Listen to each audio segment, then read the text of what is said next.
Hey, what's up, everybody? Welcome to the Live Composing Show. I am your host, Stephen Malin, music composer for 2D adventure games, part of the channel here, Become a Game Composer. And I am so stoked because I finally have a schedule. Now, for those of you who have been following me for quite some time, or perhaps you're a little bit newer to the channel, my goodness, this season has been absolutely gut-wrenching because it has forced me, this whole quarantine season has forced me to sit back and actually make some plans. And I know I'm a very spontaneous person. My personality is very much, let's go, let's get stuff done, let's not plan, it'll all work out, it'll all come out in the wash kind of mentality. But the danger with that mentality is that sometimes you get a little too far ahead of yourself and you might get too caught in the weeds and then you kind of start messing stuff up. Or at the very least, you might plateau at a good level instead of reaching a great level. So what am I talking about? Well, what's up, Daniel? What's up, Xavier? And a bunch of others piling in here to the chat. I don't want this to be a soapbox today. I really do want to just dive into the content and write some music with you today, which we'll do. But at least I want to give a brief preface that you'll notice that I have not given a public statement in the last week about what I have decided to do with my businesses, with my family life, with kind of post-quarantine life. And to be honest, I'm not going to. I'm not going to give a big public video. I'm not going to do a big social media blast because I feel like that doesn't really use the platform to the best of its ability. I believe that these social platforms and YouTube and podcasting and such, it's at its core, it's all about adding value to the audience. So I'm not going to have a rant video. I'm not going to have a big channel update video because I just think at the end of the day, it doesn't serve you. It's just a vehicle to rant, and that's not the purpose of this channel, okay? But I will say, just for housekeeping items, just so everyone's in the loop, I did recently send out an email to all of my email list subscribers, just kind of giving a brief outline of some of the changes that are coming to the channel here and to the content I'm creating. And I'll do my best to kind of summarize it in 1 minute, and then we'll move on, okay? So previously, my education brand, which is here on YouTube and on a Facebook group and a Discord server, previously was known as Screen Music Academy because I used that as a platform to teach film, TV, video games, podcasts, movie trailers, and music libraries. That's a ton of stuff, and it's too much content for any one person to create, and it's very surface level, and that's just the nature of trying to teach a bunch of things that are, semi-related, but, this whole idea of screen music. But I recently had just an epiphany, if you will, and I've had kind of a heart change that, you know what, let's niche down. Let's really focus on video games because at the end of the day, the bulk of my audience is most interested in video games. That's what I'm most interested in. That's what I'm best at writing.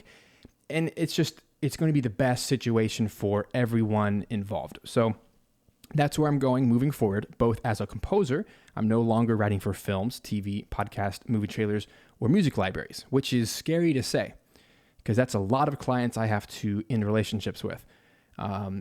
But the ones I've already talked to are actually in high support of what I'm doing. And they're like, yeah, go you. Like they totally support that. And I just think that's super cool. So with that in mind, I now just kind of moving forward without getting into the weeds of the conversation.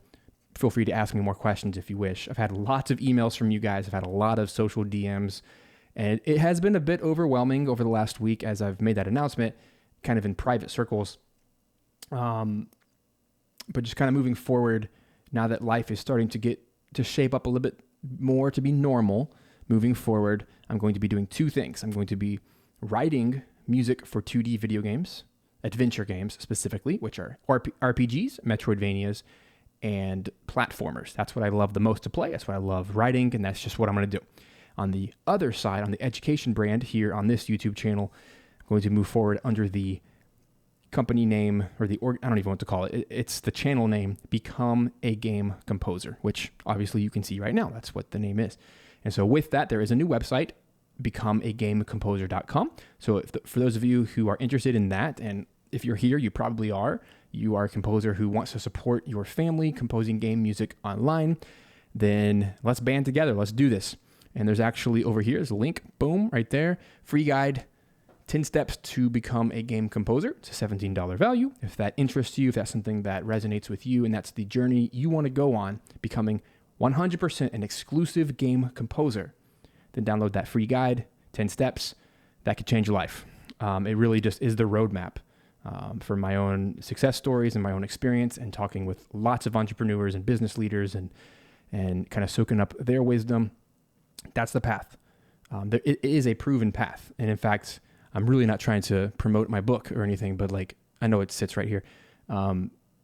It's literally what I talk about in my book, Family First Composer, proven path to escape 9 to 5 and support your family composing for film, TV, and video games.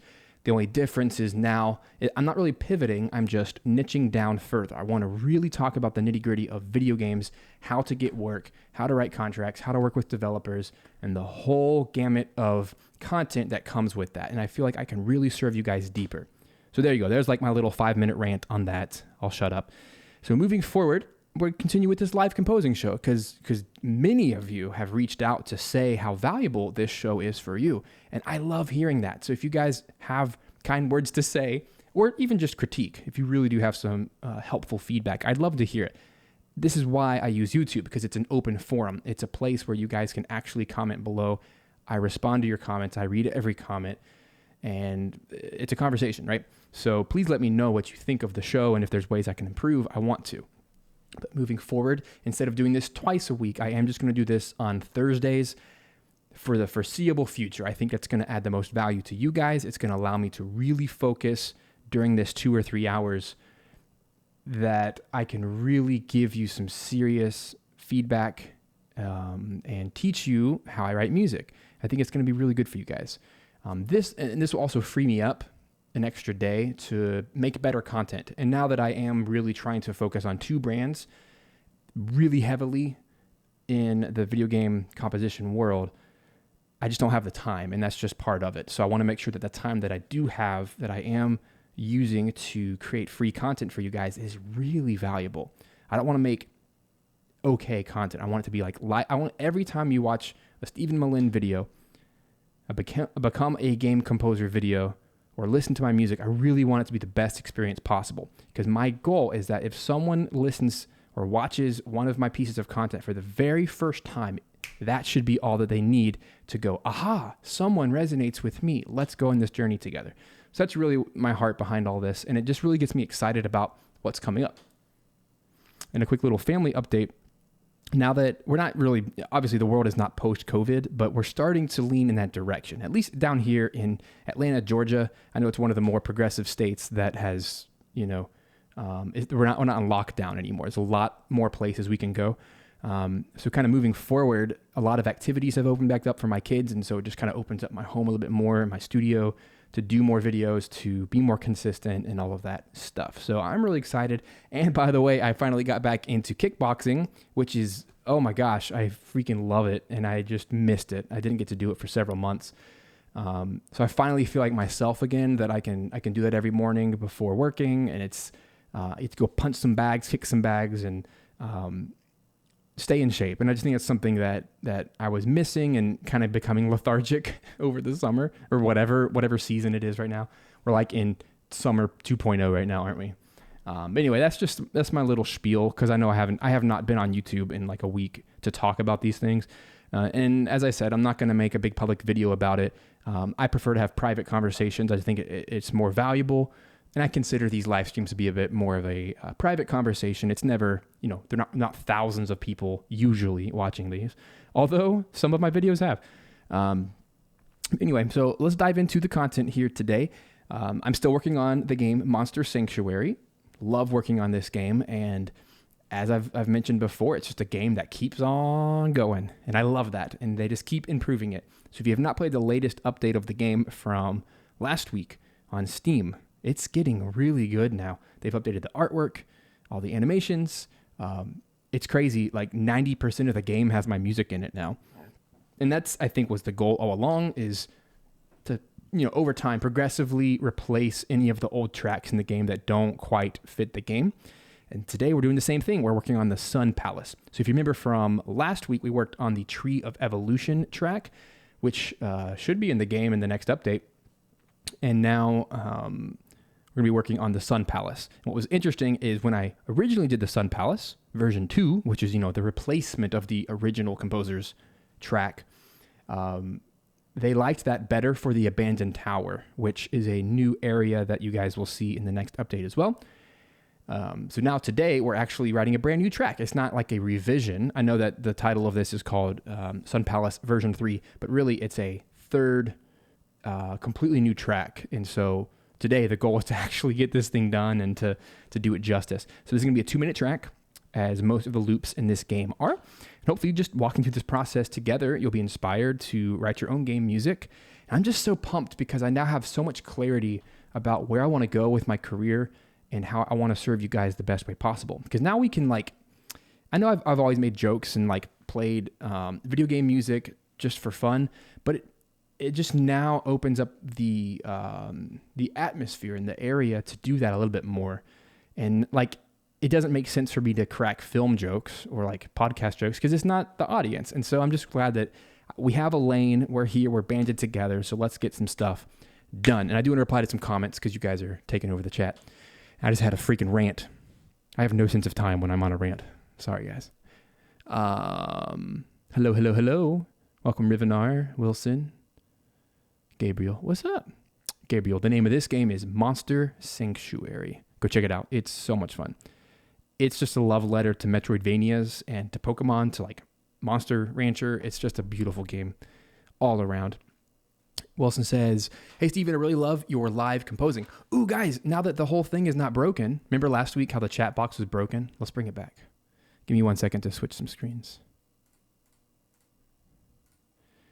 I totally forgot I had that turned off. If you guys remember last week, I don't think it was my internet connection. My internet connection was fine, but YouTube itself, the live streaming platform, was all kinds of down. And so I had to stream directly from Streamlabs OBS, which is always a terrible idea. You should always stream directly from YouTube if you're doing a YouTube live, because then you don't get weird glitches. But we had every weird glitch in the world, like my camera. You guys remember this? This keyboard. Oh, Lord. I just noticed my keyboard camera is off. Let me fix it.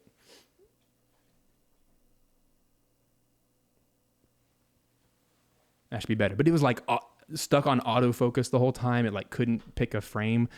My chat box was glitching all over the place, which it's still off. What's going on? Boom. There. It's on. Shabam. Let me type, see if it actually works. Shabam.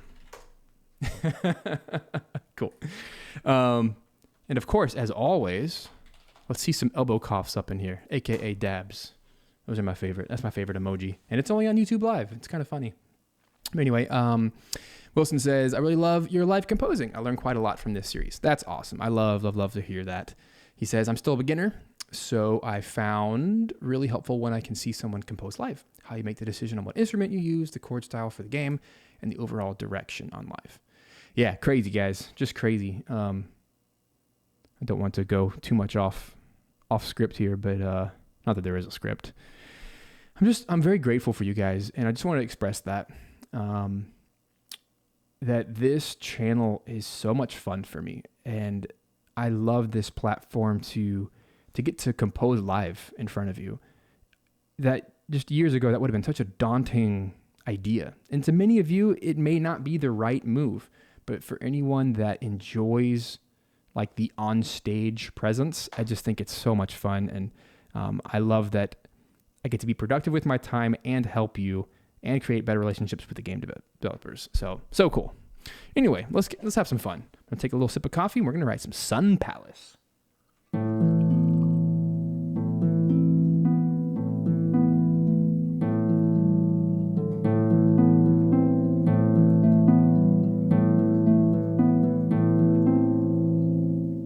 If you guys remember, that's kind of how I started with the Abandoned Tower.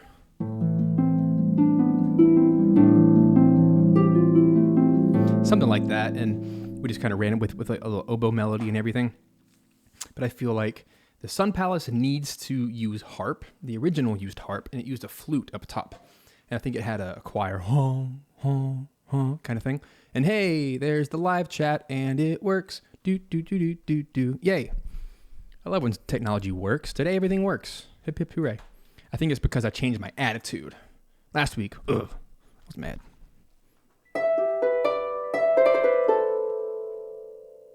So yeah, let's make some music, shall we? So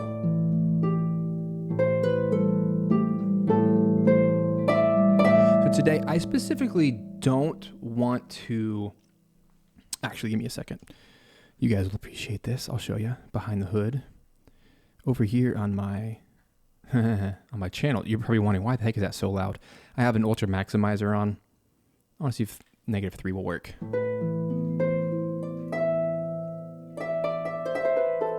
Ever since I added orchestral instruments to the palette a few weeks ago, all of a sudden all my tracks were exporting super duper low in volume, even though my mixer, which you can see right here, even though my mixer, oh snap, give me a second. This is wrong. You see that? All that crap's wrong. Hold up. This is the cool thing about any of the OBS programs. I can literally change. Oh, that's so weird. Do you see how I change screens and it changes? Like, it's the wrong information. Even though, oh, that's bizarre. Give me a sec. I want to get that right because that just looks so ugly. 1 second. I don't even know what you can see right now. There we go. Just give me a second, peoples. I thought I had all this set up. This is what I get for taking a day off. It wasn't even a day off. It was like my brain has been absolutely exploding with ideas. There we go. Okay, cool. Now you can actually see. See that? See like the wooden desk down here? Like this thingy down here. Okay. I hate when stuff doesn't look good. I'm a stickler for that. I'll even show you guys. This is only like the beginnings of it. Check it out. You want to see all of my business plans. I don't know about you guys, but I am a scribbler. Like when I want some clarity in my life, I get out a freaking pen and notebook paper. I just go to town and I just journal and journal and journal for hours and days and weeks until I have a game plan.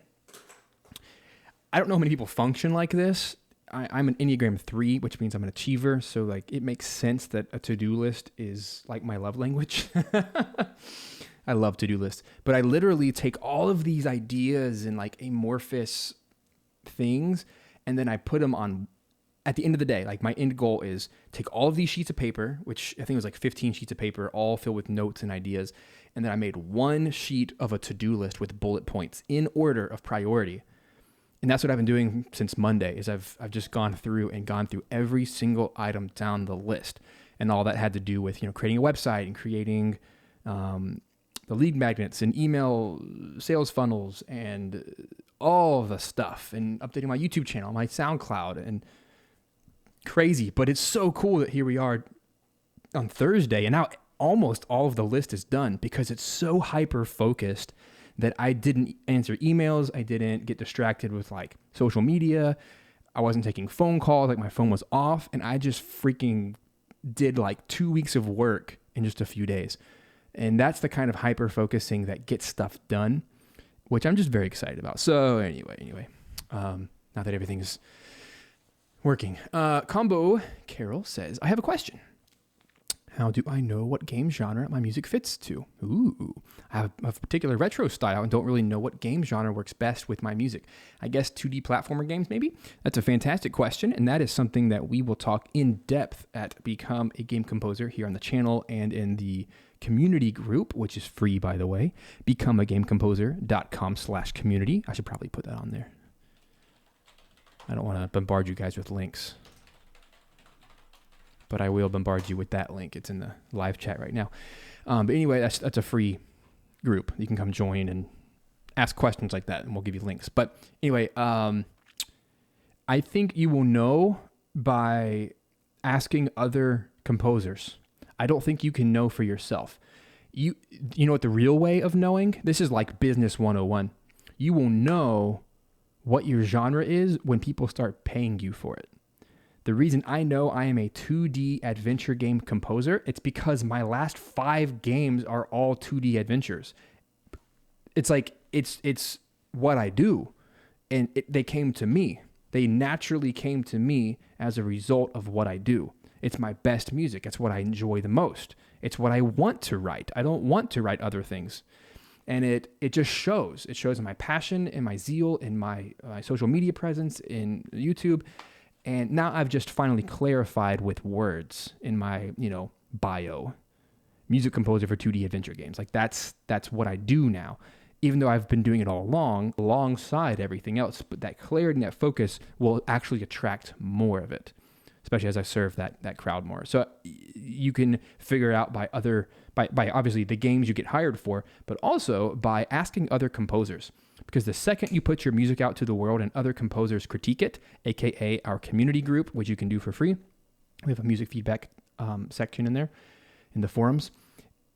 As soon as you do that, other people instantly hear other composers. They're like, oh, that sounds like Nobuo Uematsu. Or, hey, that sounds like this Metroidvania I played. Or, hey, that sounds like this shooter by Jack Wall. Whatever. Like, it instantly helps to shape your sound because other composers who have a musical ear can listen and put words to what is otherwise nebulous, right? It's just music, right?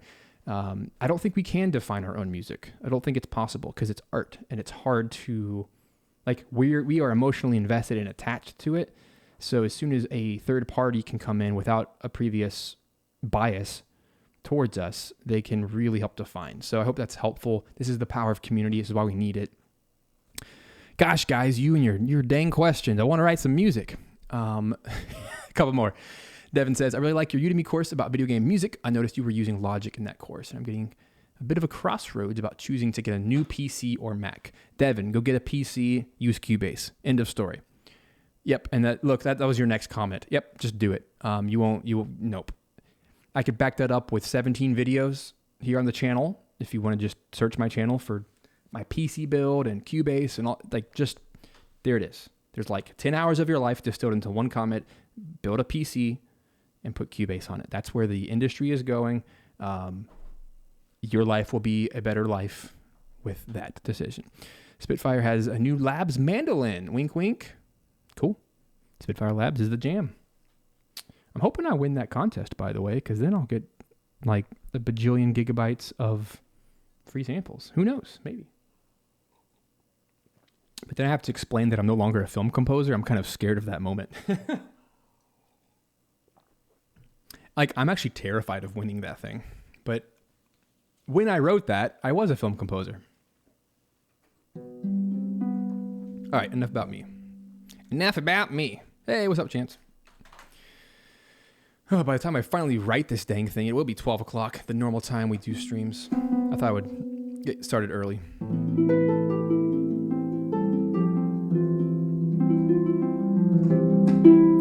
Alrighty. So I definitely want to start with a harp.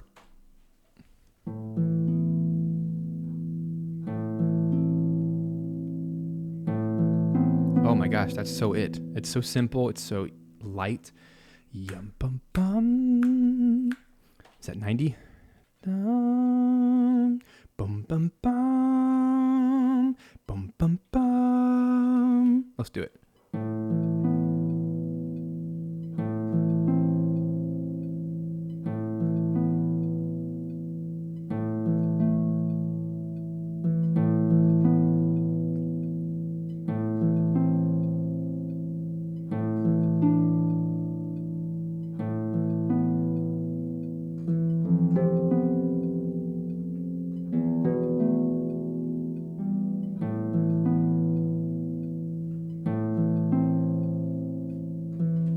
Cool.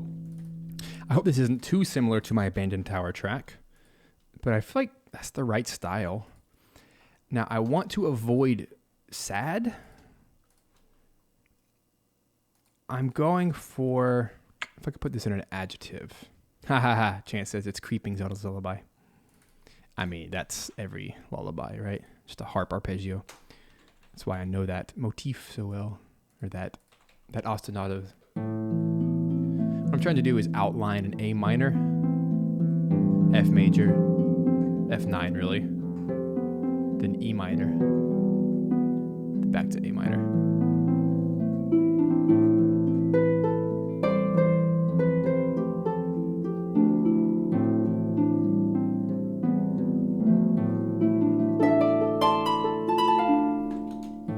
All right, cool. So I just quantized all of them.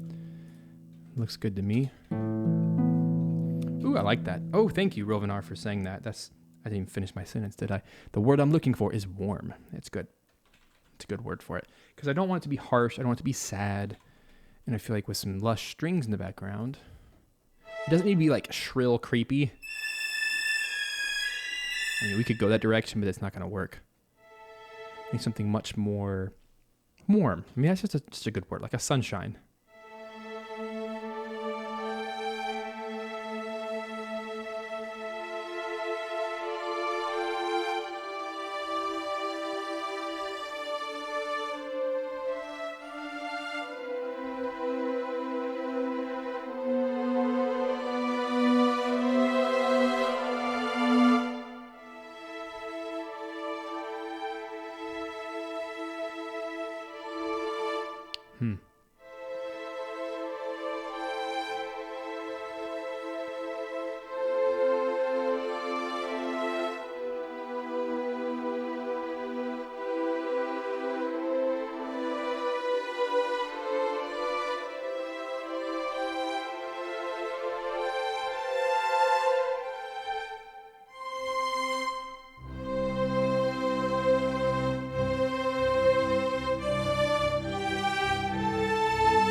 That hasn't been taken already, has it?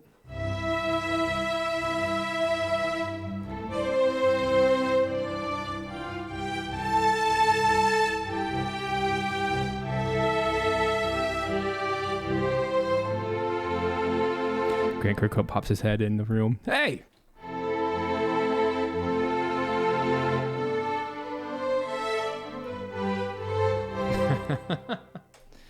DK64, oh yeah. Totally the wrong vibe. Okay, so what I'm going for here.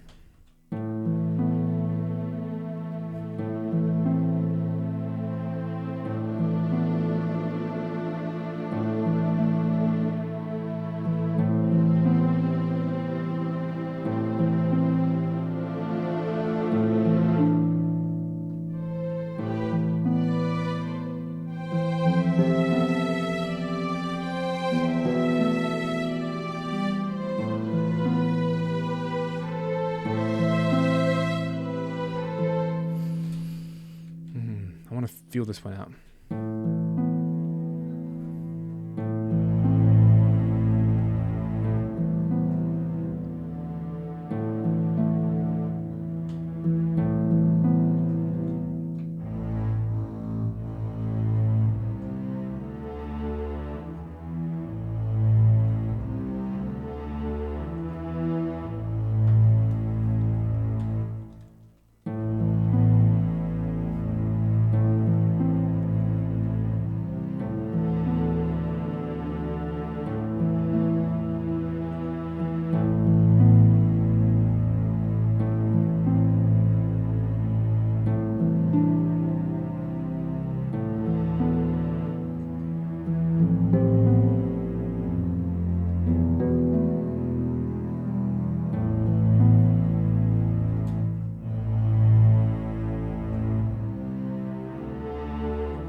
Same chords, but a little bit different pacing, I think could be nice. I'm going to mute the harp.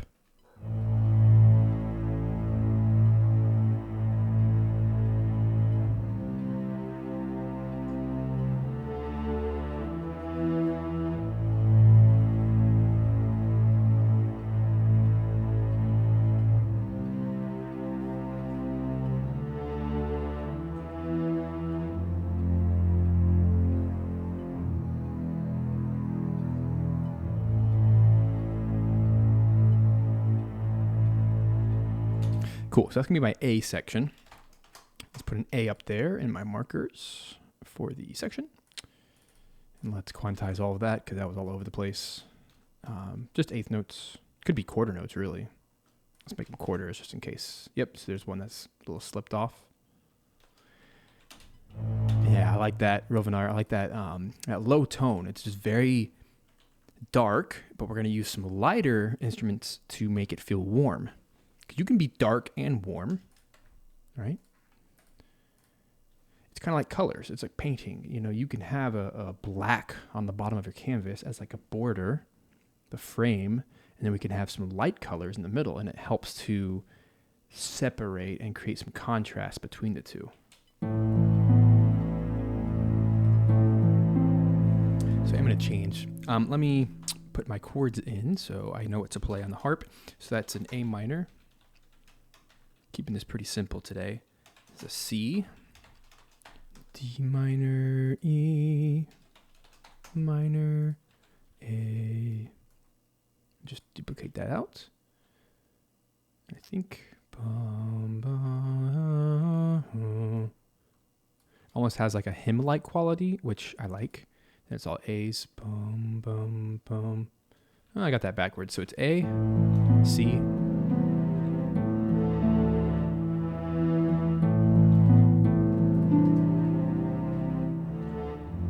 Okay, so this one's F. So it's a little bit of a change in our expectations. And this one is E minor, probably an E minor 7 to give it more tension, and then back to A minor for these last two bars. So I'm creating a bit of a circle here, like a cyclical chord progression. But anytime we repeat something for the third time, I believe that we should change it. Never repeat something more than twice if you can help it. So here I have the A, C, D, E, A, C, D, E. Instead of going back to A, let's give our listeners a little bit of a I don't know, an unexpected direction without going into weird modulatory directions. Like I'm not throwing a D flat into the mix, although that would sound super cool.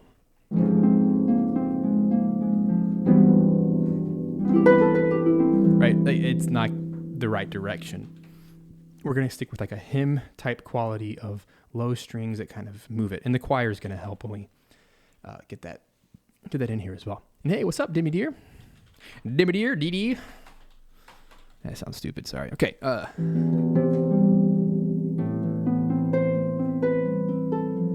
I like this whole idea. Just having like these open resonating, there's the word I'm looking for. English is hard. Resonating harp strings. But I'm keeping it to an A minor 9. Because I'm putting that B in there instead of just the A.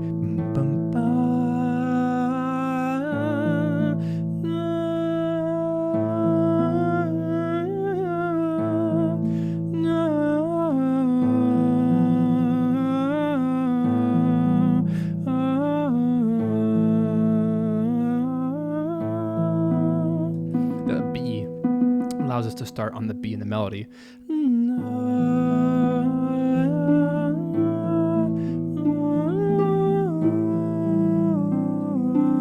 That kind of thing. That's a super umatsu thing to do and a mitsuda thing to do, which are two of my largest inspirations, undoubtedly, and I'm not going to hide it.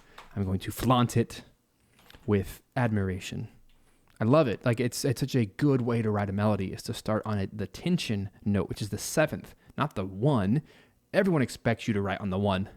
1 da da da da da da, that kind of thing. So instead, I guess in this case it's the 2, not the 7, because we're in minor. It's the 2 is the B.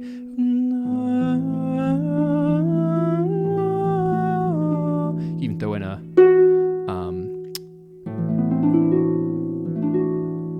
that's a very Zelda thing to do. It's a mode. It's the major 4 chord, the sharp. And thanks, Jose. Oh, thanks, Chance. You're funny. This is not Bastion. I'm not going to sing into the microphone for today. But thank you. But you see how like uninteresting that one note is if I just do an A? It's just like, meh. Instead, put that B in there and all of a sudden our ears go, ooh.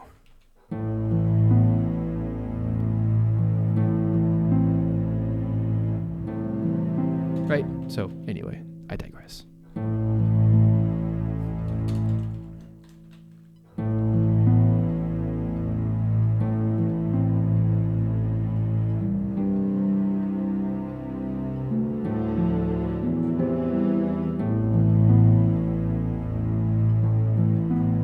I'm going to leave that B. I'm not even going to resolve it.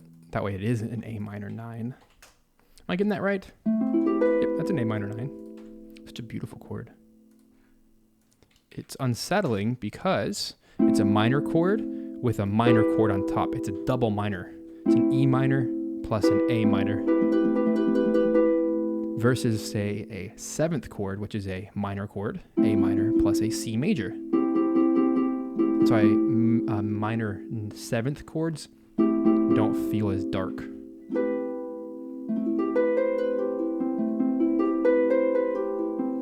That's how I think of chord stacking. I always think of, am I doing 2 minors, 2 majors, or in the case of 11th and 13th chords, it's 3 chords. So is it a minor, minor, major, major, major, minor, whatever, which is winning the battle?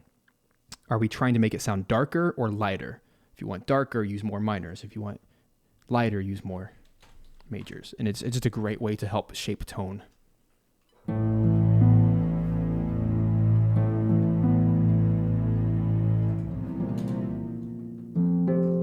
And yeah, you're totally right, Chance. Freaking love Hollow Knight, City of Tears. Yeah, I mean, that's kind of the vibe we're going for here. But I'm not really going for the sad vibe. I don't want to quite go that direction.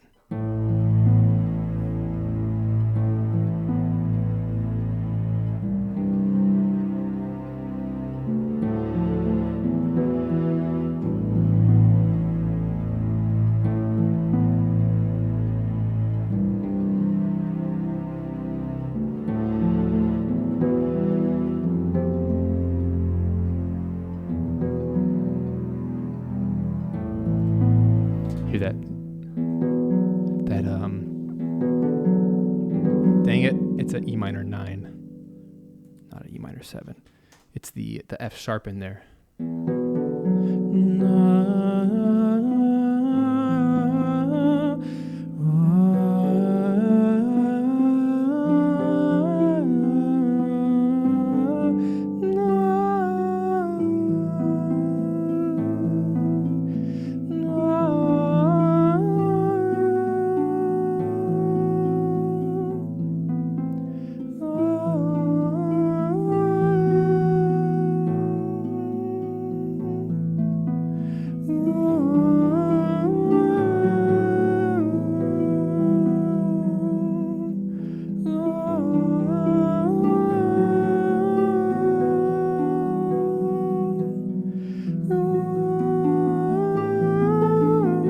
That's the snowy peaks. I don't want to copy myself. Let's see.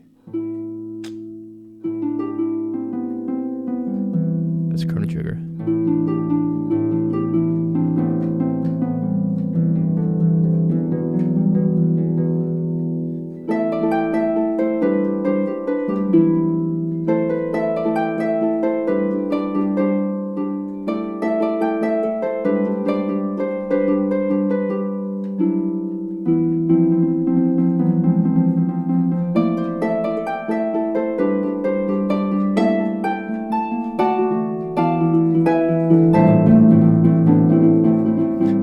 Fight.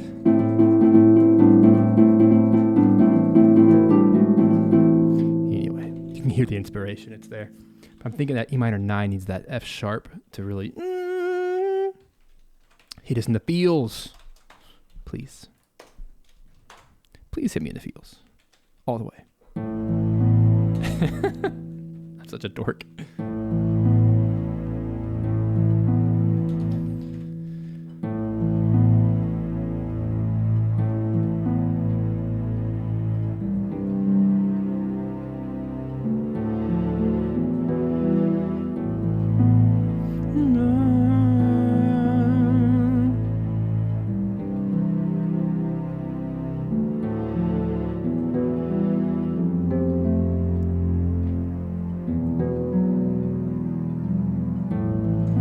little weird, and I like it. I like the C major because it's like, ooh, it's major all of a sudden.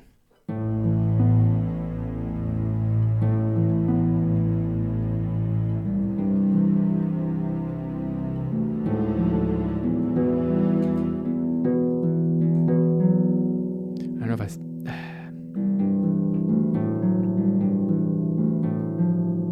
if it feels weird to do a D minor there, but I kind of like it.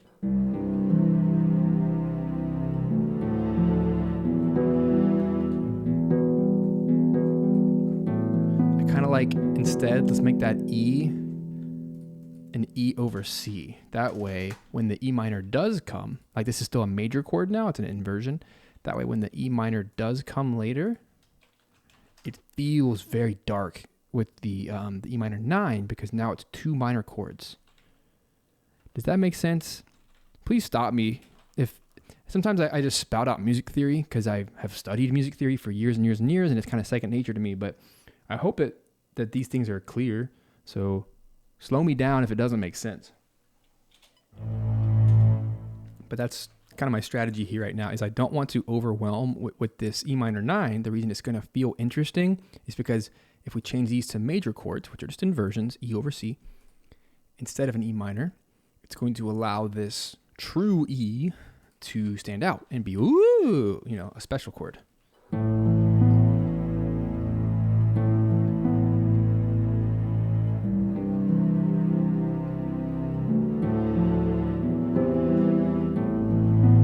Hear that?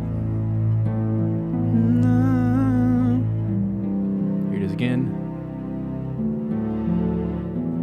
Change. F major, then we go down.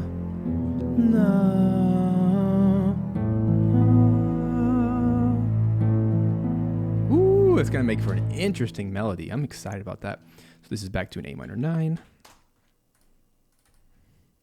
I've started, I think with this soundtrack, like this soundtrack has done a lot for my career in shaping the way that I compose. This might sound a little, hope it doesn't sound egotistical. All I'm saying is like, I've always loved writing with 9th and 11th chords in my music, but it was never like what I did the most. But this soundtrack has really forced me to pick a sound and to stick with it. Because it doesn't make sense if you're only going to do this in like one track, right? This harmonic language is just interesting, and I love it. It's anytime you can surprise the audience, it's a win. With something that is otherwise quite simplistic. I write simplistic music, but I do it with harmonic, rich textures, which is my goal.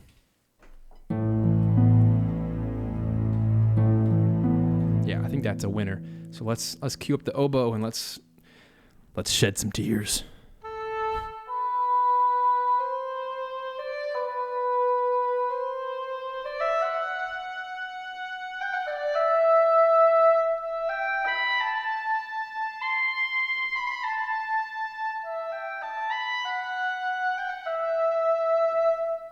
Ooh, it's going to be interesting. So I'm basically doing an E minor. Sorry, I have a hair in my mouth. That's awful. Like, I can't talk with hair in my mouth. I'm basically pretending like I'm in the key of E minor.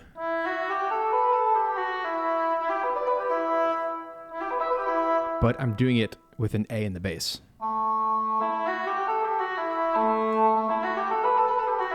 Triplet. I love triplets. Did I miss a few? I missed some comments. Yeah, Hollow Knight is kind of the best thing ever. Jose, you're funny. Yeah, singing is. I used to never be comfortable singing in front of other humans, but I think the second that you let your guard down and you just do it, you have fun. I don't sing professionally. I sing to help compose. So here we go.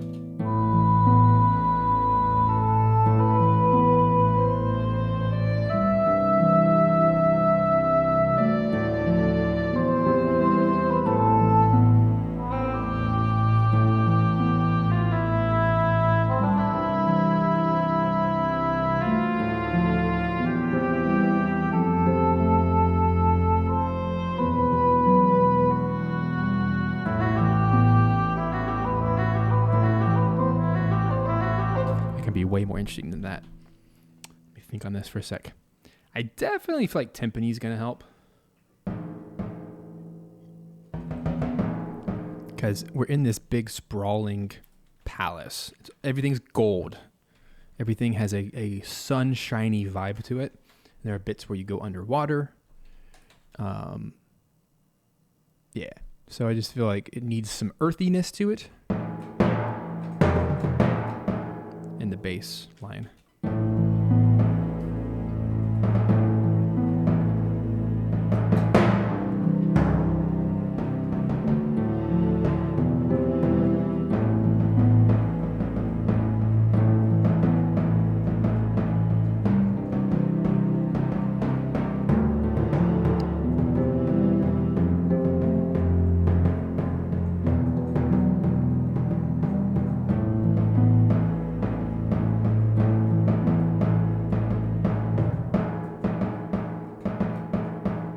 Something like that, maybe.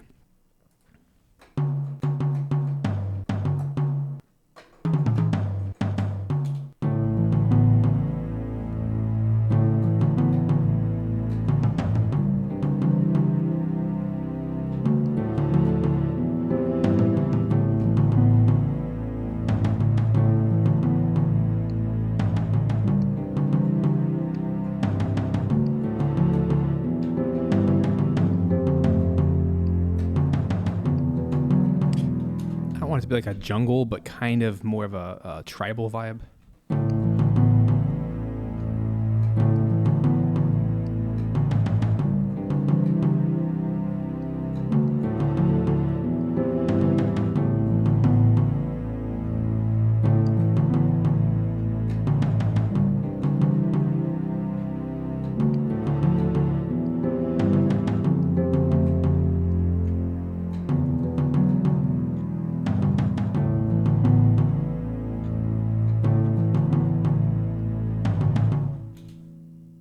I'll layer some things together here.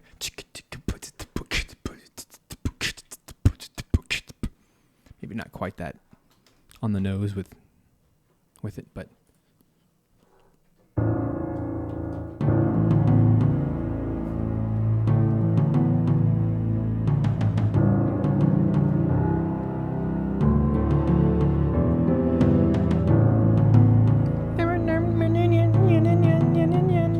something like delay and warm in the background.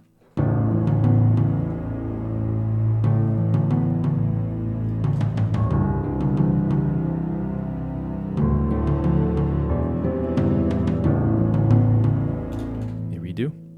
What I need to do is have a little bit of a buffer here to start the track.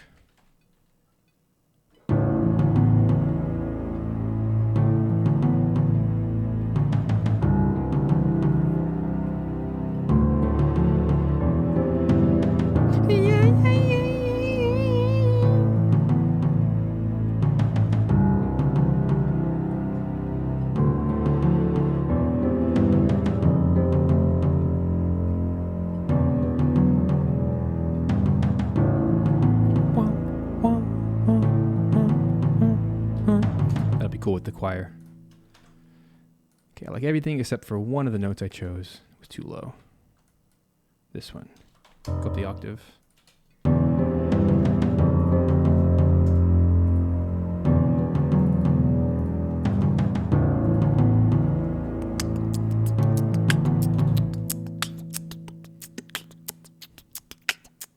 Maybe that kind of like...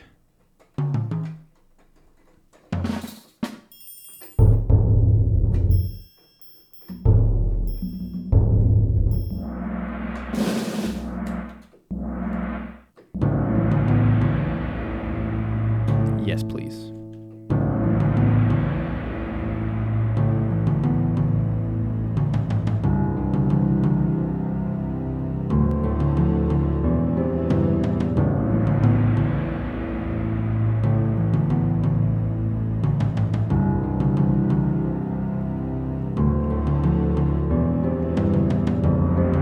Nope, save it.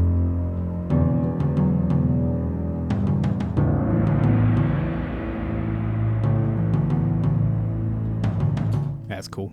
A little bit of a different direction that I think this soundtrack needs. because it's like the most tribal of all of the regions. So I didn't like it there. Let me get all of these the same. So let me show you what I'm doing over here. So I'm taking the velocity of just those selected crash cymbals, the gongs, and then bringing them all down equally for the same exact volume level. But it's still within the same percussion track. Oh, it's more of like an atmospheric wash of sound.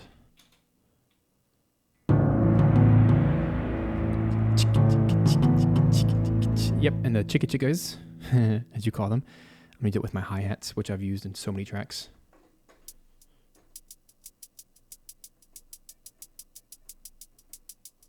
I'll kind of do them on the offbeat. Like that.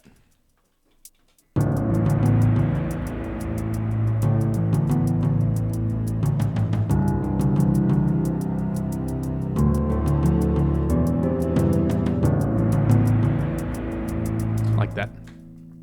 Symbol, you're funny. So let me get that in there.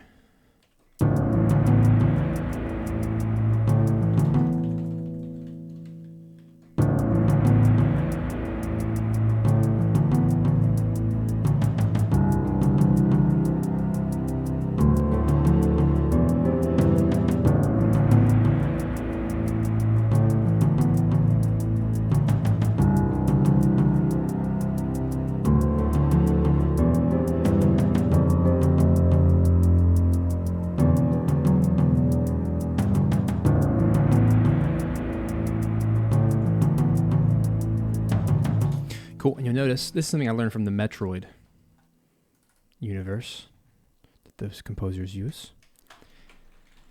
They are the experts of long form percussion because they don't ever do a 4-bar phrase. They always do like 16-bar phrases. So notice my timing there was very intentional to add motion every 4th bar. That's why I wanted to play the whole thing in. That way when I timed the hook, it all lined up. I didn't have to like edit MIDI and junk, which is no fun to do. And that should have gotten all of them, because they're all 16th notes. So you see how it like builds. It's 2 notes, 3 notes, 2 notes, 4 notes. 2, 3, 2, 4. And the last one is actually 5. So do you see how that's more interesting than just a shaker or something? I'm gonna turn it down till it fits.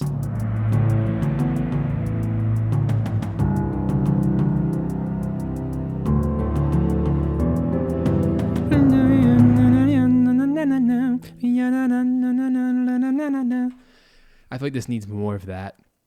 I'll get there. I kind of want to do it now.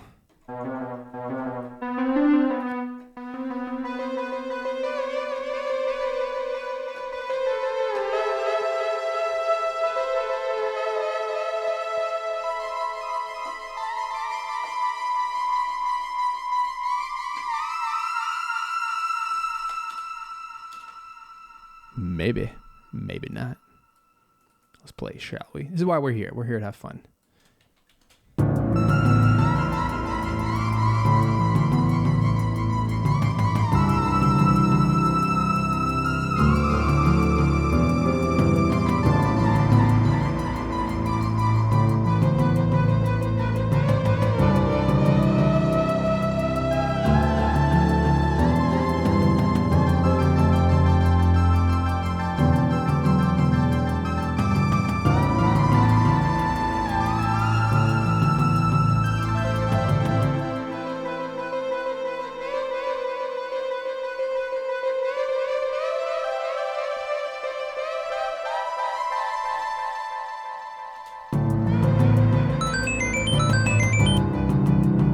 What's up, Riaz? Thanks for the subscription. Thanks for subscribing to the channel. I think you guys can see those. The little Mario playing the piano when someone subscribes. I'm not just going crazy. Oh yeah, you can see it. Cool.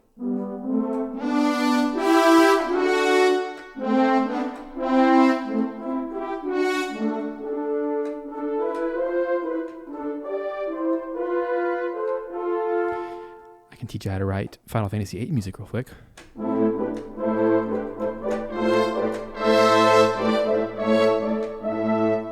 Take a chord ensemble, pick a minor key, do lots of 1s and 7s, and then parallel motion, do lots of syncopation.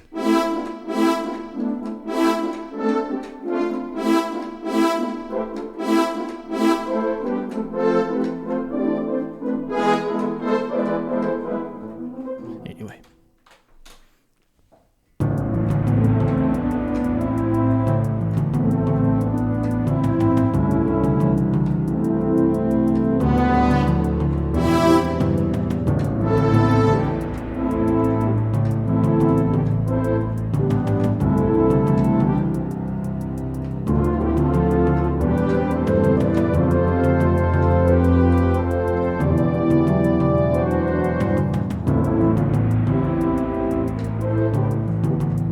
I think chords would go really well here.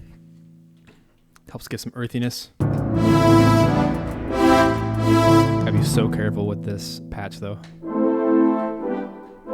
If you play too hard, it goes psycho.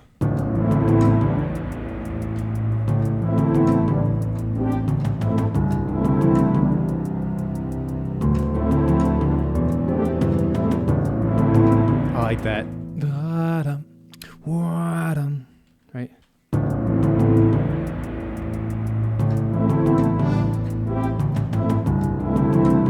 Yeah, think of Metroid Prime. That's really a great resource. Whoever said that? Pedro, yeah.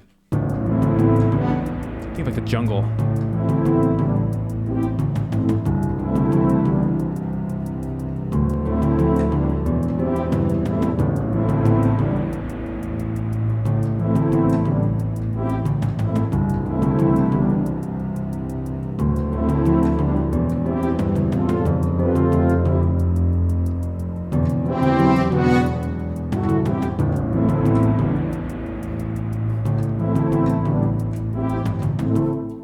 Question from Matthew. Hi, does one need to know music theory or play an instrument to compose some music for indie games? Definitely not. There are plenty of composers who don't know anything about anything and they make it just fine.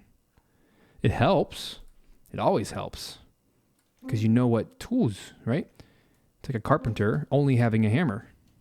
I mean, he might be awesome at it, but actually here's a better analogy. Have you ever tried using a screwdriver to do a drill's job?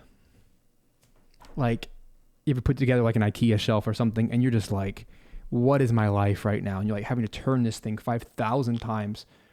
When if you just had a drill, right? It's like 5 turns. It's the same kind of thing. It's like music theory is a tool to get you where you want to go faster. It's not a requirement. You can put the shelf together with a screwdriver. But what's the point? Like, just saying, if you're going to make a career out of this, then go learn some music theory because you're going to just have a better life. All right, mandatory, once an hour, coffee break. Be back in 2 minutes. Have a fantastic 2 minutes. Listen to the track. Be right back. Grab some coffee.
All right, welcome back to part 2 of the live composing show. Today we are working on the Sun Palace track from Monster Sanctuary.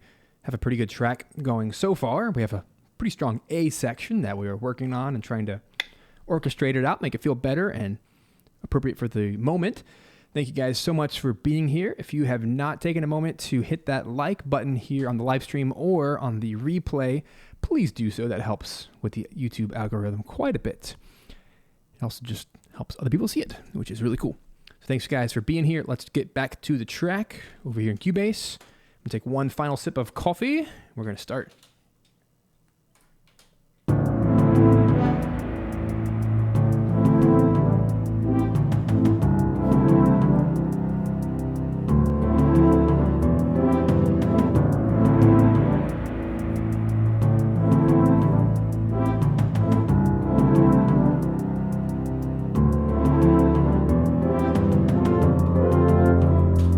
Cool. I like what we have so far.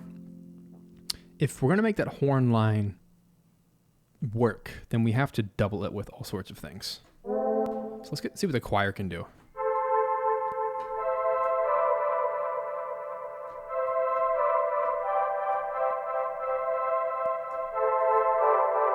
Like that.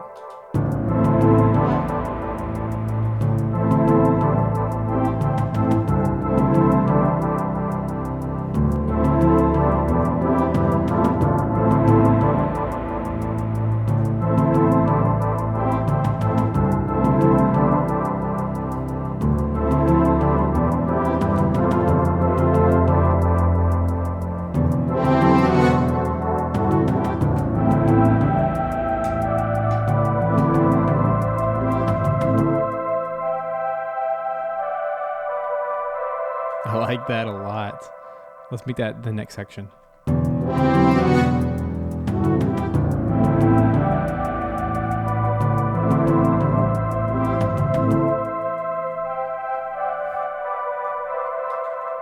So simple.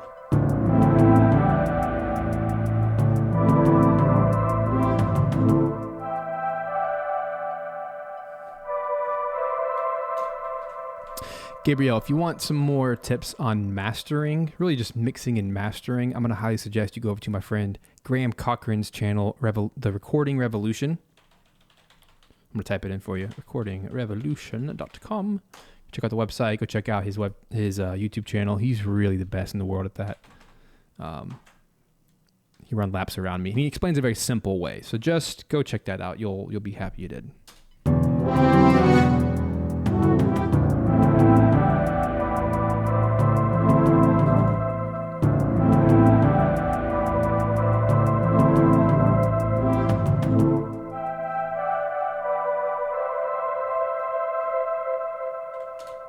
Cool, I like that. Bum, bum, bum, bum. Because ultimately, I'm here to teach you guys how to do one thing. That's how to write game music, how to get jobs. I don't want to get into the weeds of mixing. So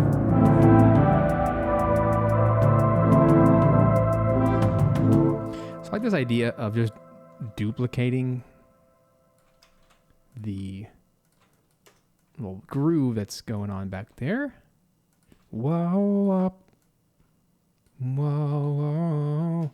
Whoops. Didn't mean to do all that. There we go. Cool.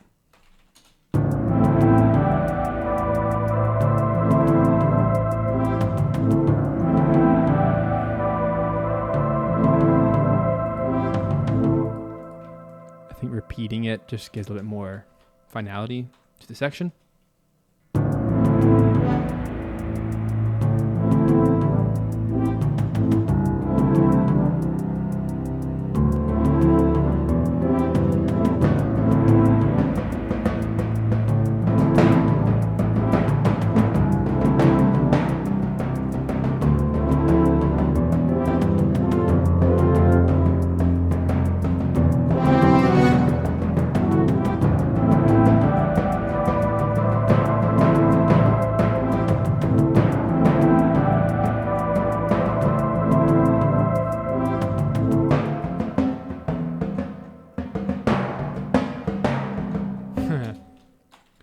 or a B section.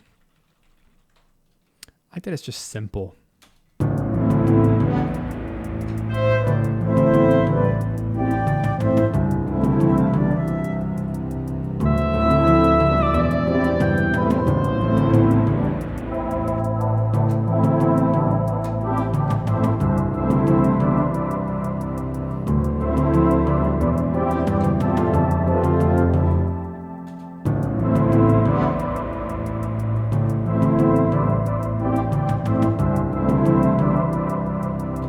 Cool.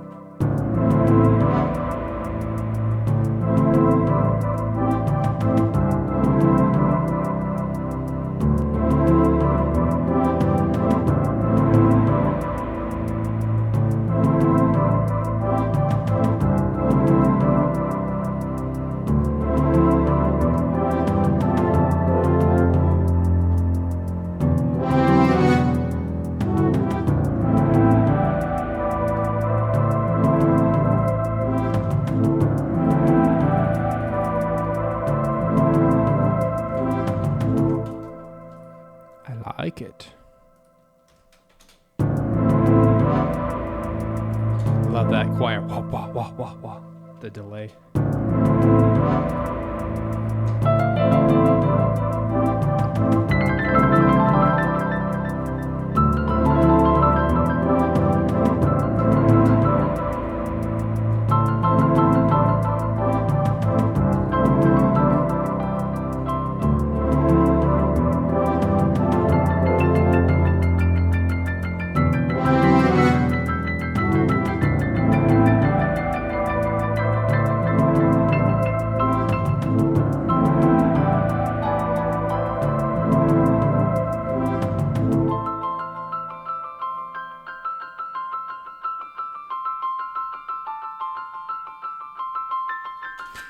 I should really lead the B section with the harp.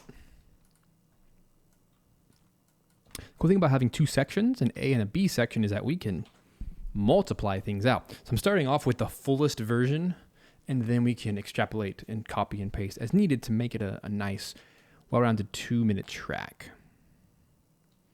So we have quite some distance to go, because 38 is the origin point of the track, so we need 41:38.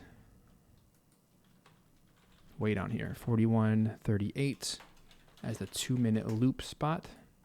So we're nowhere near there, which is fine. We just need to duplicate some stuff. And knowing this dev team, we might as well go ahead and do an A, B, and a C section. They're not big fans of repeating material, which is fine. Let's see. 2, 4, 6, 8, 10, 12, 14. It's a 14 bar A section, so let's do something similar. 2, 4, 6, 8, 10, 12, 14, 16. Right about there. Let's just propose a C section there. Let's see how long that becomes. 2, 4, 6, 8, 10, 12, 14, 15. So, I mean, somewhere around there it's going to work. It also feels very large to start with.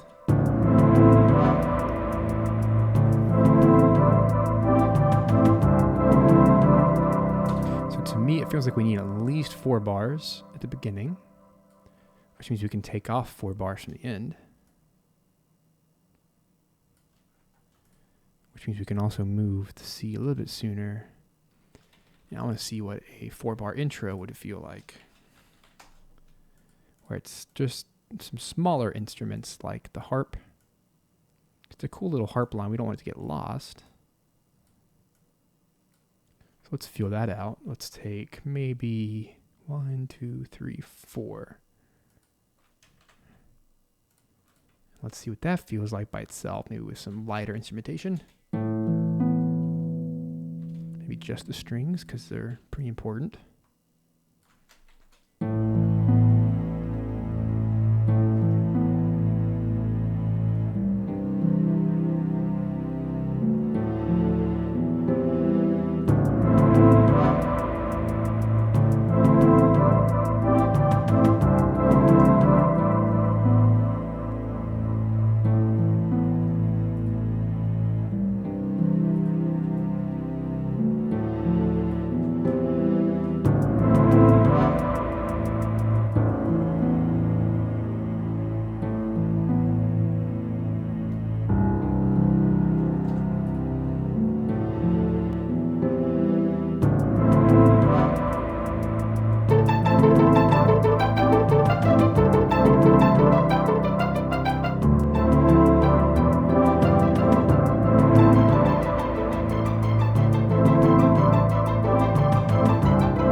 different, don't you think?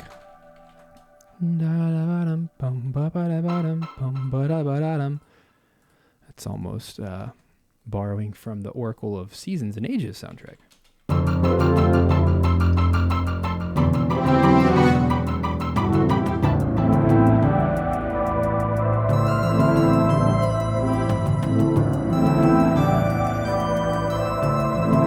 Gotta have that synth bell in there to give it the the Monster Sanctuary stamp of approval.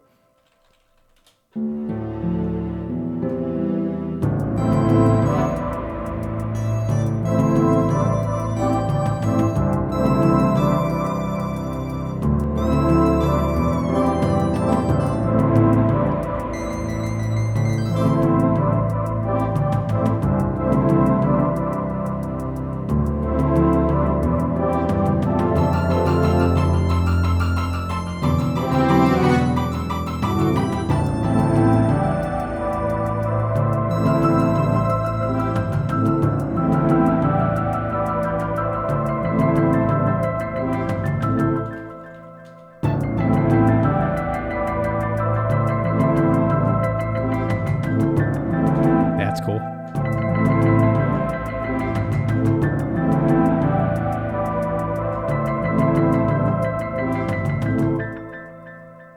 Just add like little moments that shine to give it some more of that brilliance, you know, the brightness.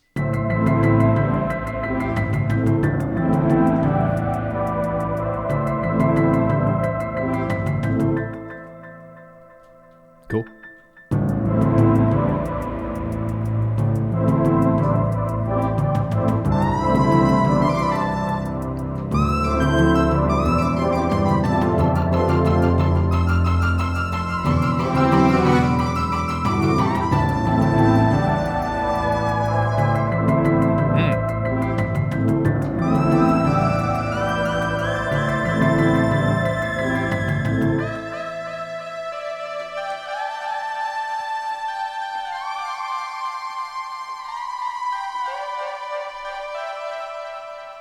Yeah, synth flute's going to play a big part in doubling the melody.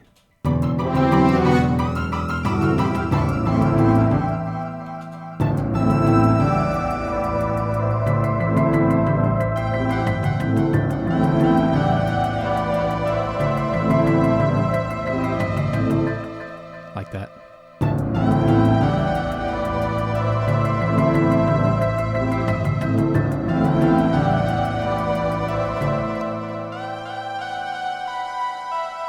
Yeah, so crispy. Love it.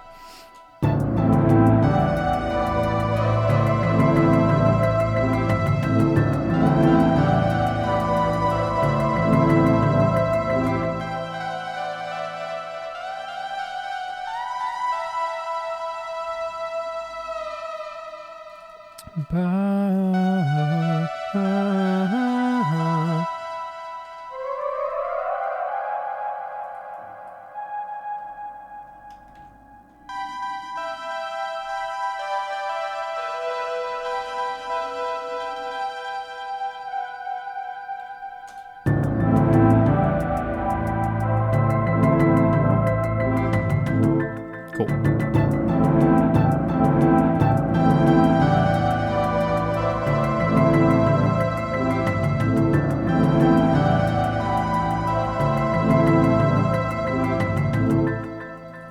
Just a nice little doubling that helps bring attention and give more of the Monster Sanctuary vibe. Hearing some of those familiar instruments in the soundtrack. Okay, where to go from here?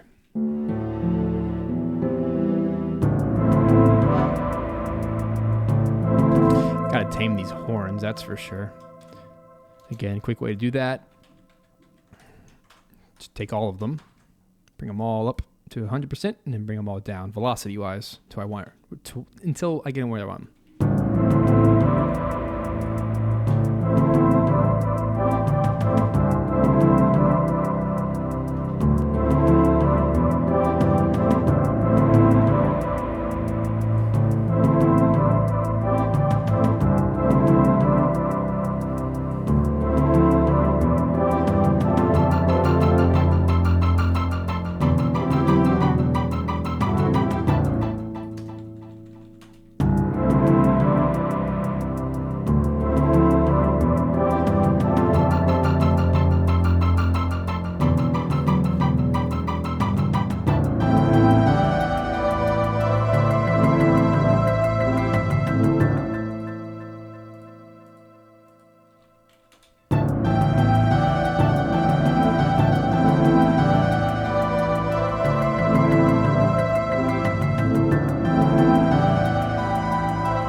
lot better than trying to squeeze some kind of horn line in the midst of this F major chord thing.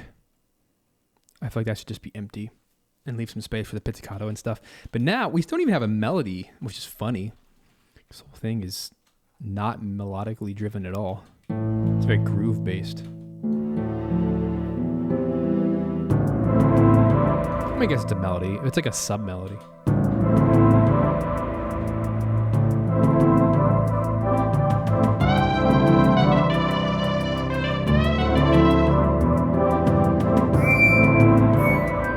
Holy high.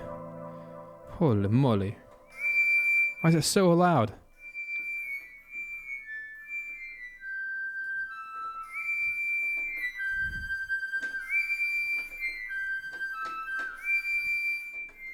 It's a piccolo. It's loud.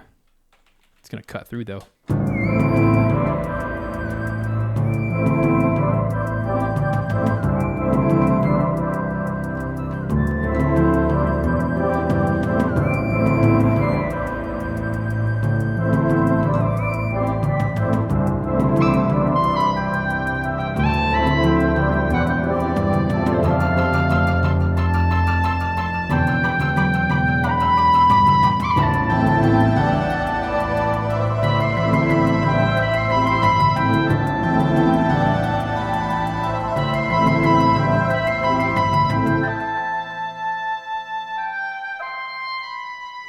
I freaking love oboe.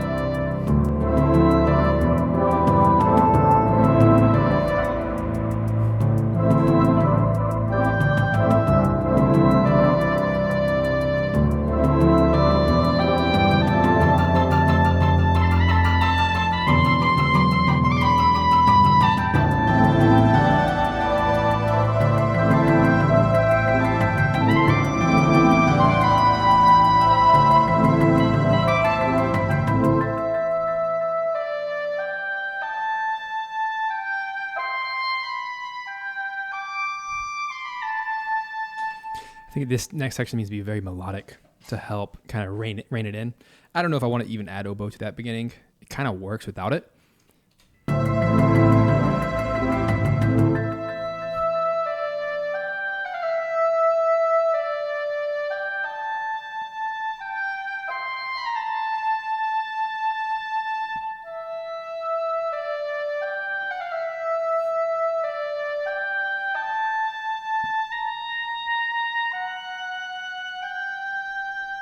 Okay, octatonic scale showing up.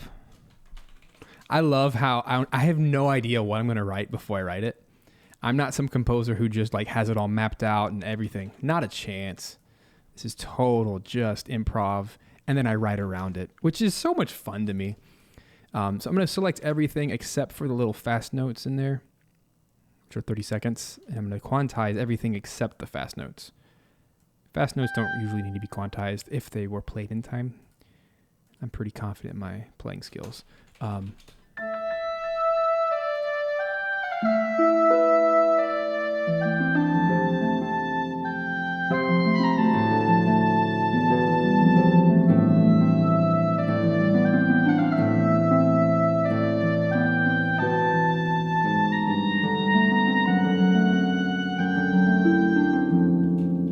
Hear that? Na, na, na, na.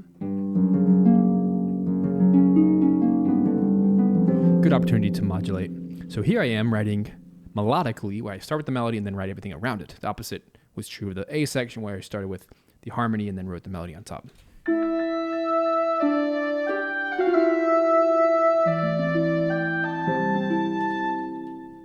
Get my strings back.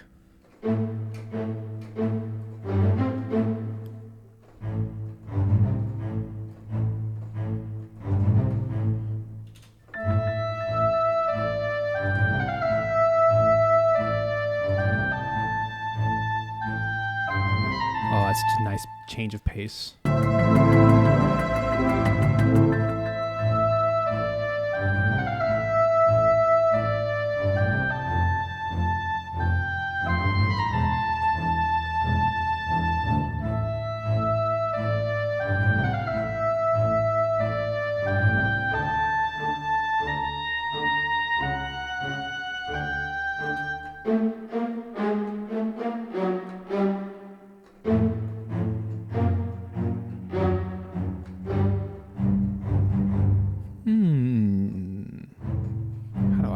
solve this.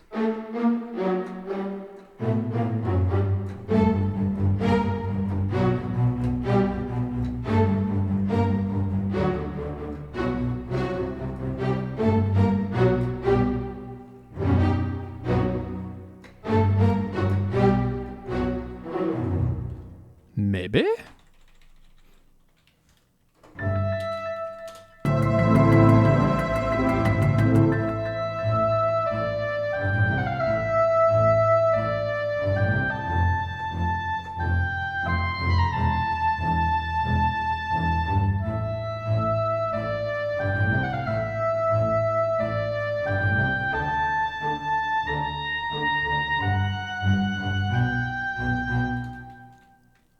Something in that vein. Yaga dun dun dun dun jaga dun.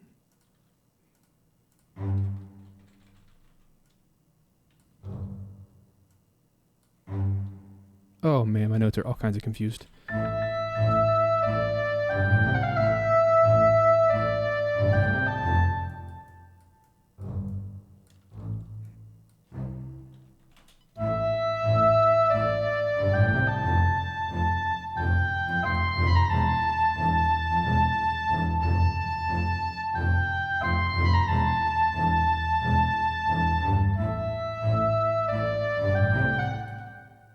Chuck E. Cheese, Chuck E. Cheese, dum, bum, bum, Chuck E. Cheese.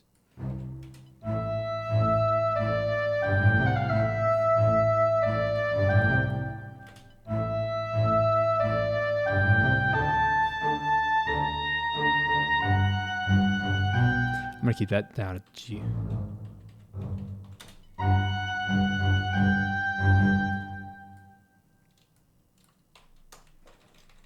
Interessante. Where is he going with this? No clue. Let's find out together, shall we? And why we do these.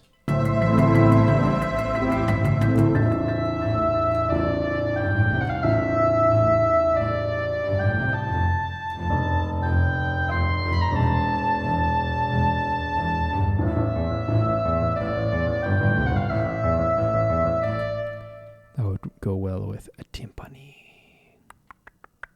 Timpani.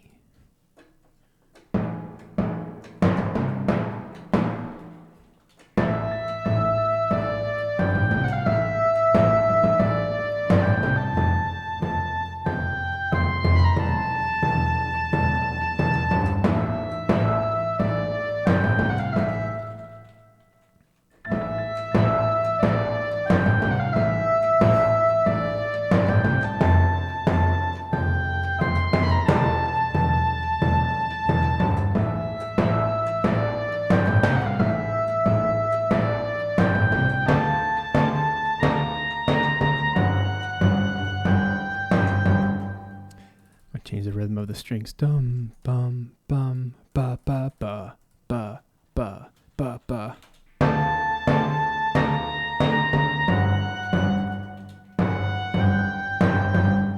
Cool. Fabulous. Dun dun dun. Haha, you think of Guardian from Breath of the Wild. Interesting. Okie dokie. My stamina is running low, everyone. It's lunchtime, but I'm still gonna write this track. Let's do it. Okay, clearly we need some more motion here. Otherwise, it just sounds really on the beat and dumb. I'm gonna continue the hi-hat ditty we had going on. I am going to actually duplicate for, what is it? Either 2 bars or 4 bars. Let's find out.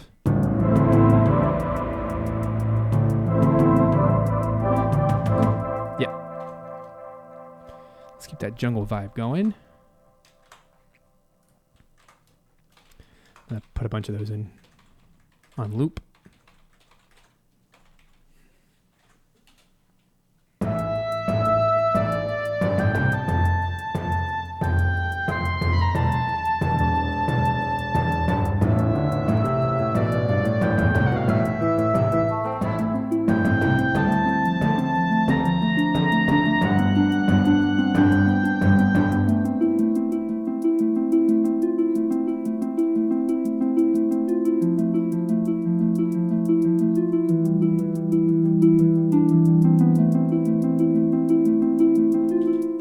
that.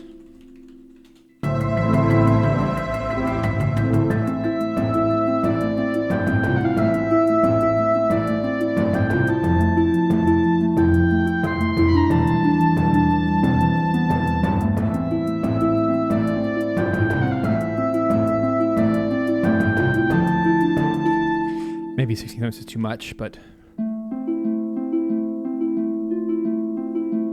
like that.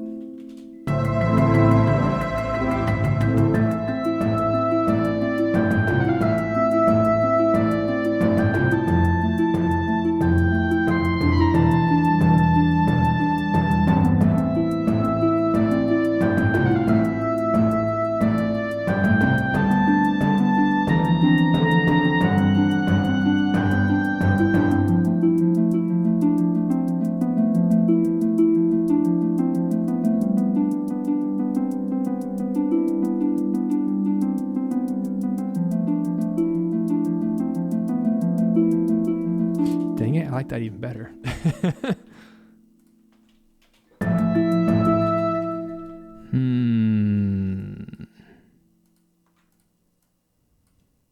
Slide all that over here, just in case I want to keep it.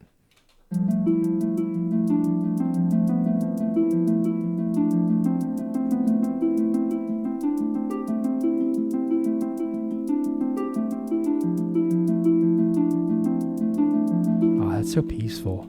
I think that's more along the lines of what we want.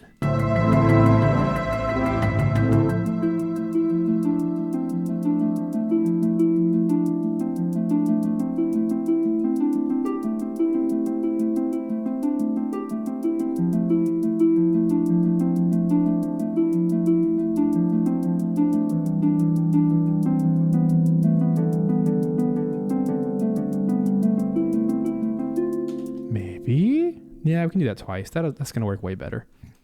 Let's actually take all of this information and may not even use it.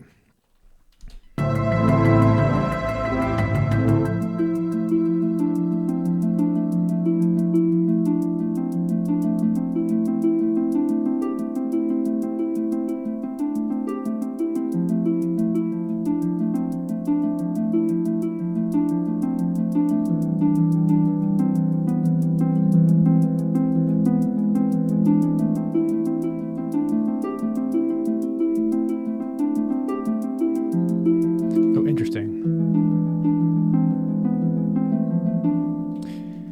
That'll work.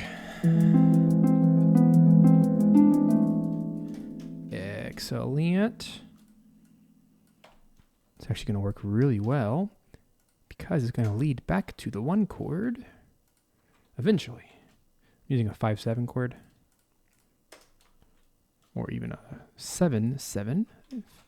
You know classical theory, how minor keys we usually end on a diminished 7 chord. But notice, here we are, that 5 of a 5, or an E chord in the key of A minor is going to lead perfectly back to...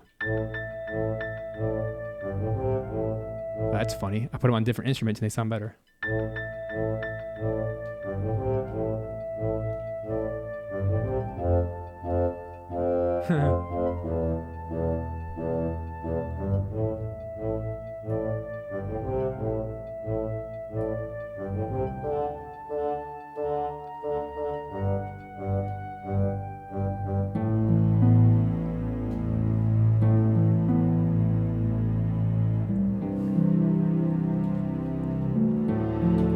All right, let's make some magic here. So this is an F.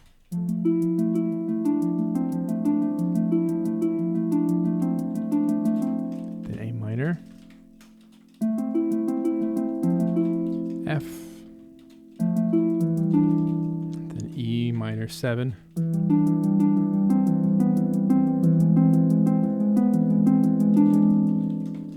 Then E. I guess it's an E7. You can even call it, let's call it what it is. It's a G sharp diminished 7. And then we'll copy it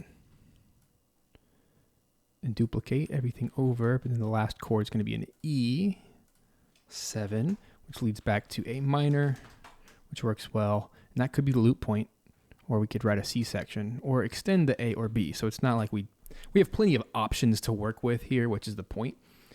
Let's see how we can kind of connect these sections together a little bit more seamlessly, probably with the continuation of the perk track, because that's pretty effective here. So let me take, even just this guy will be helpful.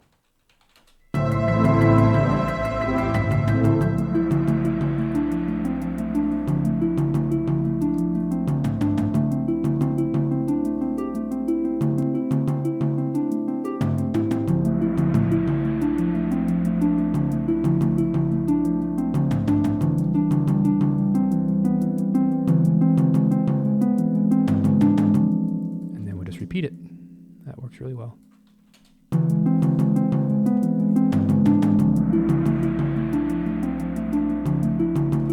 Gives us lots of room to do things like this.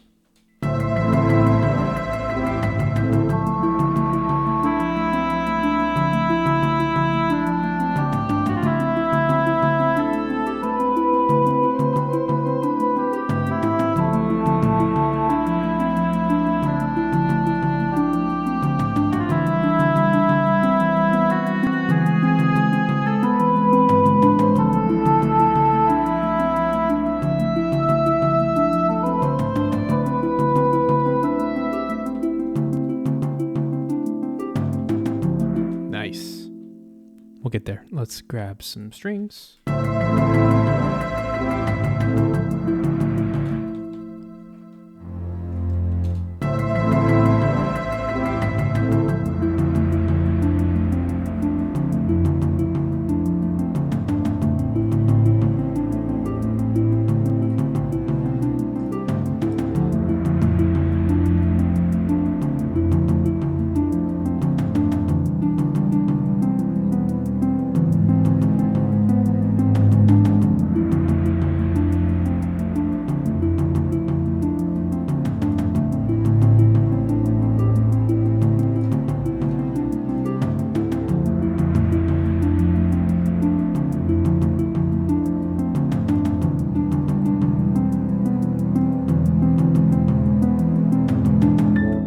So much better in so many ways. And yes, I went back to my traditional style, which is to write harmonically first. But I write better music most of the time when I start with the harmony instead of the melody. Antelope says, "Hey, Stephen, I just want to let you know that I love you. I cannot wait to see what new heights you will reach in the next years with the opportunities to focus on VGM. I know you'll crush it, man." Thank you so much. That's so kind of you. I've been very encouraged this week. You guys are very kind.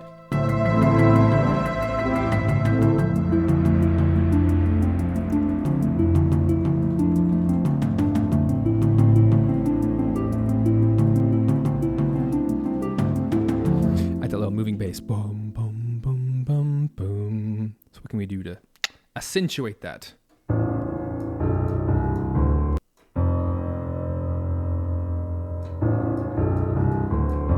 I like that. Let's crush the octave down.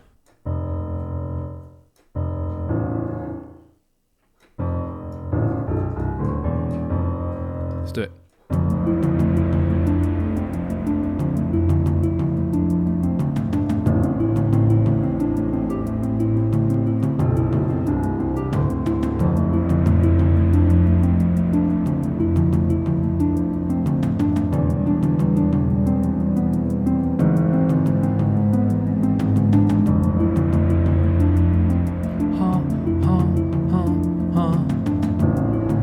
Choir in there.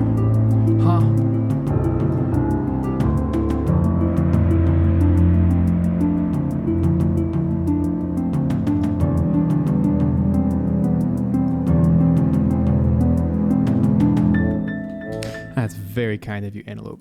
Very, very kind. Yum bum bum bum bum ba da dum.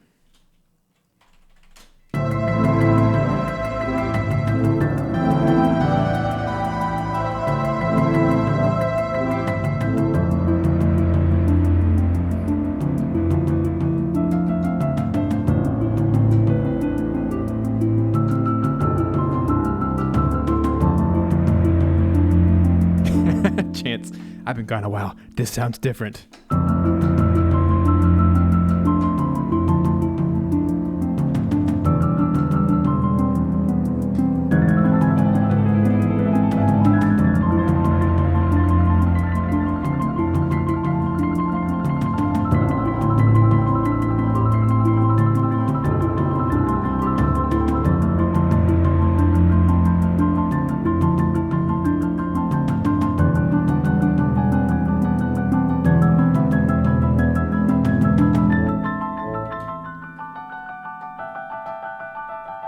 What's that called when you do a D major over an E? Yep, that's Lord have mercy on my soul. Playing 11th chords now. And I'm okay with that.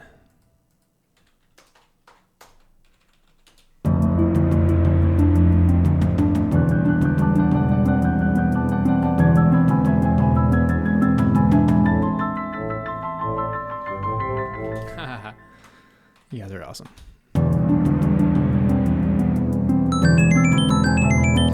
Welcome to the channel. Roll. Thanks for subscribing.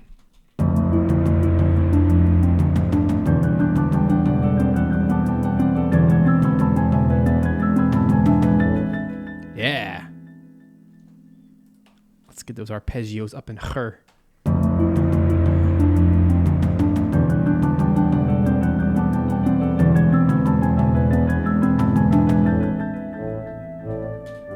Might leave the A out of there so it's not so abrupt.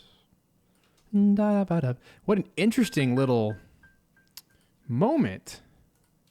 I'm not even sure how that works.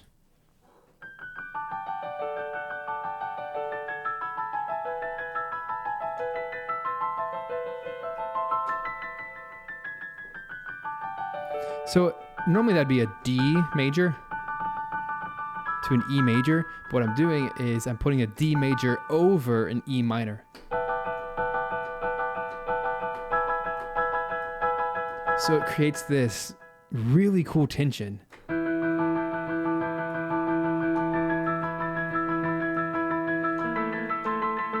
then I'm not even going back to an A minor, I'm going back to an A minor 9. So it's like that poor B gets no resolution ever. It's just like stuck.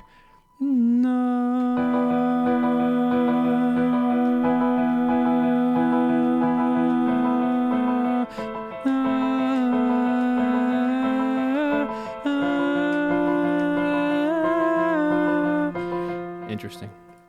That wasn't intentional, but it worked out.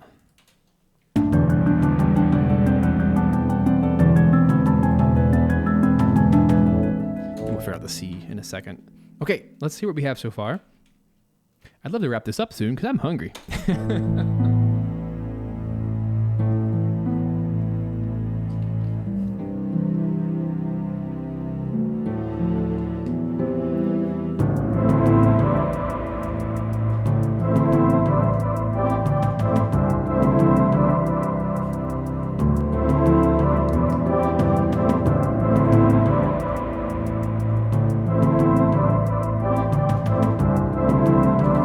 Maybe I can just do the choir on the second half. Ba-dum, ba-dum, bum, bum.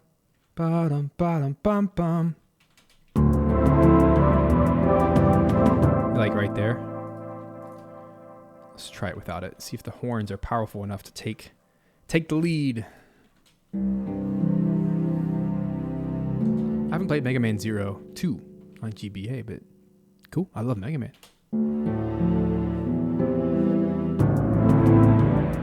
Yeah. Now that sounds like, is it Norfair from Metroid? One of the Metroid games. That gives me a lot of those vibes.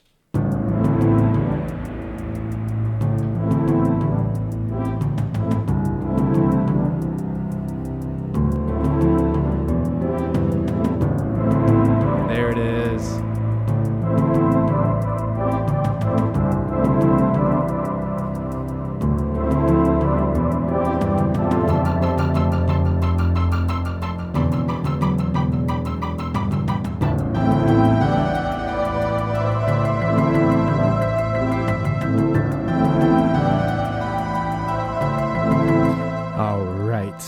Oh, this is getting good. Okay. My little synth flute here.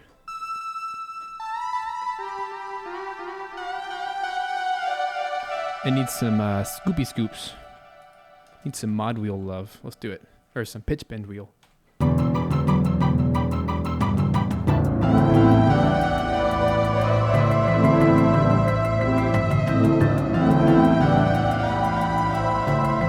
much. That's too much, but you get the idea.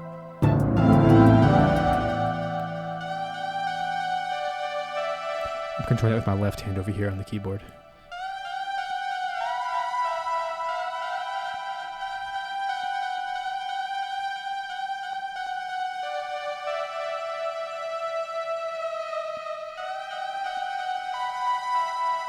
Yeah, it just needs a little touch of that.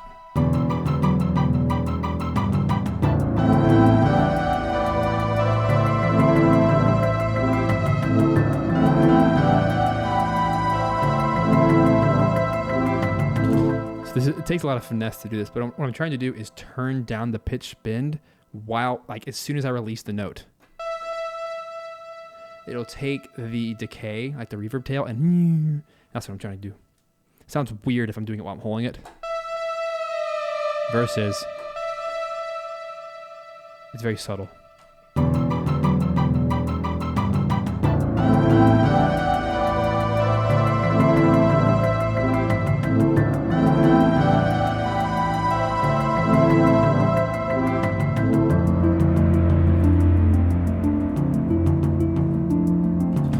See them right there, all the little pitch bends I'm doing. Subtle, but it helps add some, I don't know, realism to an otherwise, it's musical, even though it's fake.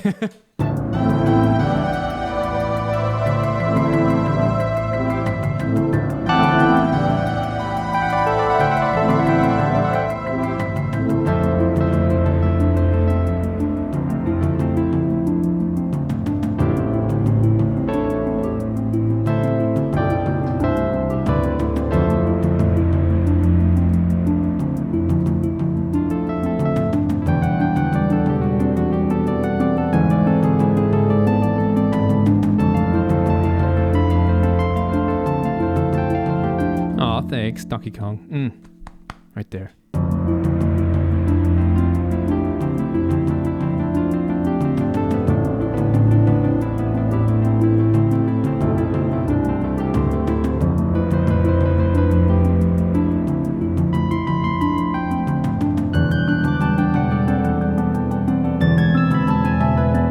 Oh, that's cool. Let's double that.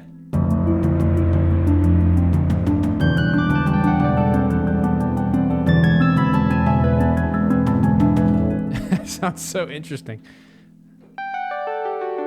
And the piano. Let's turn it down a little bit. That's my electric piano.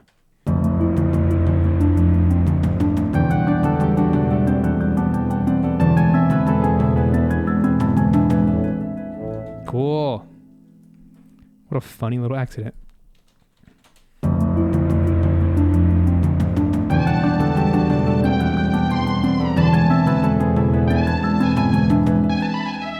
A little too harsh for this track.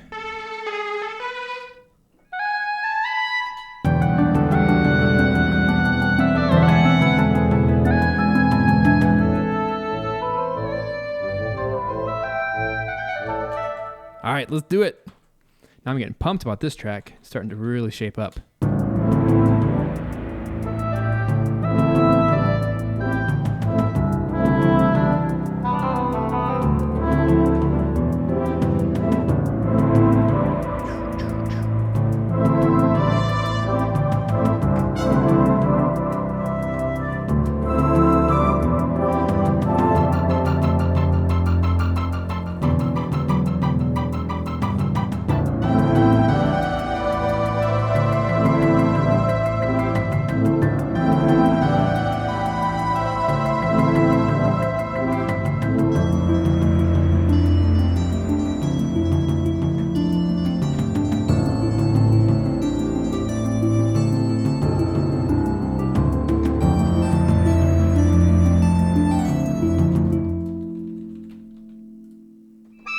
Ooh, it's so loud.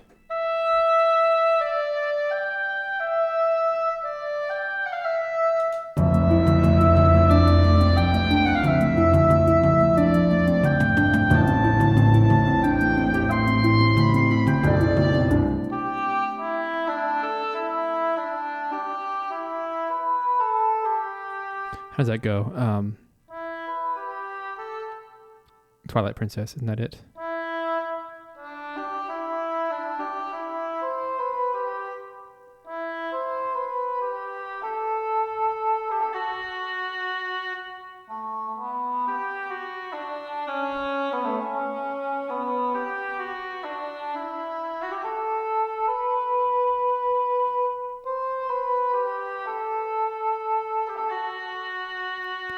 Here we go. Those of you who are not new to the channel, you know what's about to happen.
Anyway, I just had to.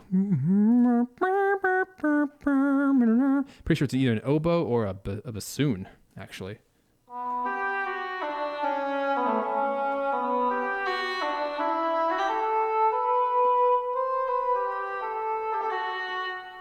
Anyway, I digress, per usual.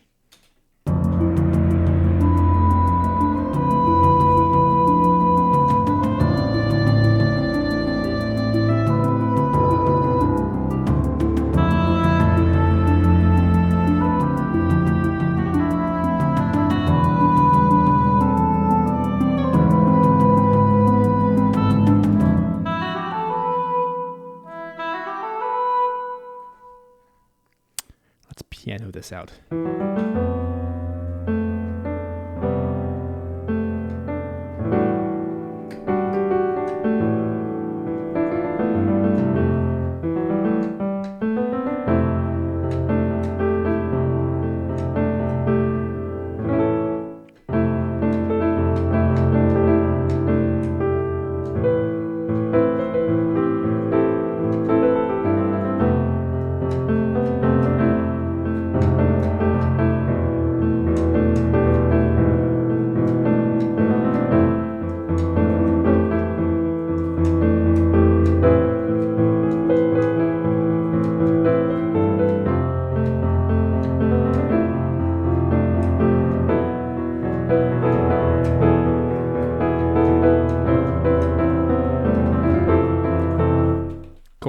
Sometimes I sketch it out on piano.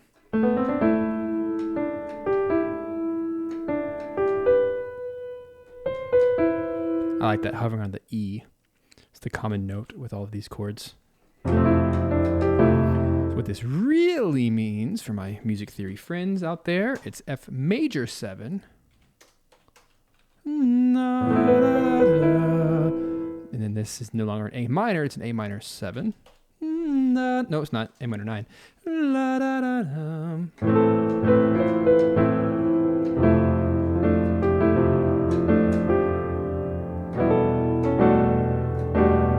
Oh, so delicious. E minor 11. F major 7. Let's see how that changes things. Let me update all of them. F major 7. A minor 9. I've been really trying to lean into this richer harmonic vocabulary recently, and it's really paying off. So I'm going to keep doing it. It really makes me happy.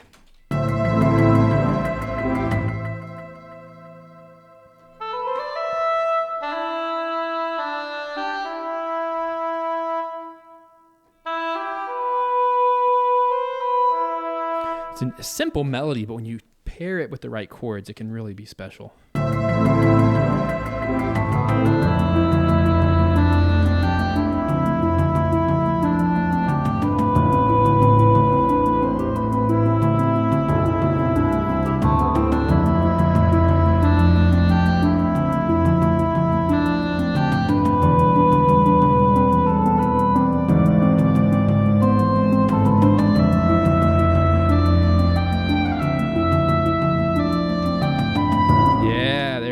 I gotta do those trills.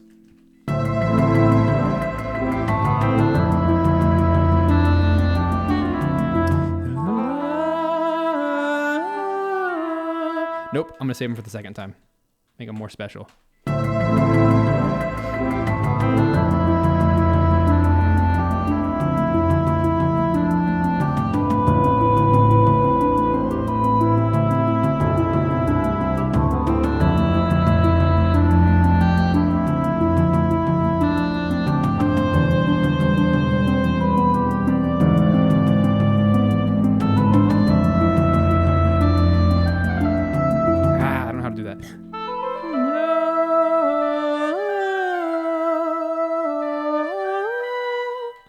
For now, let's go without them. As fun as they are. I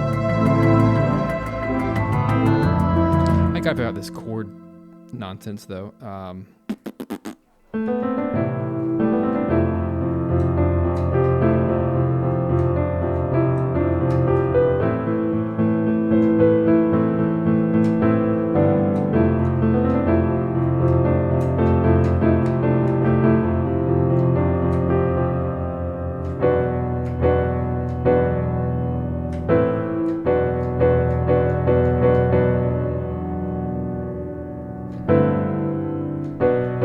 Oh, I want this chord to be better.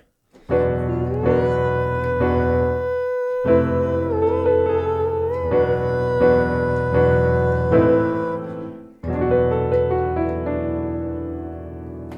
I'll go with that one the next time.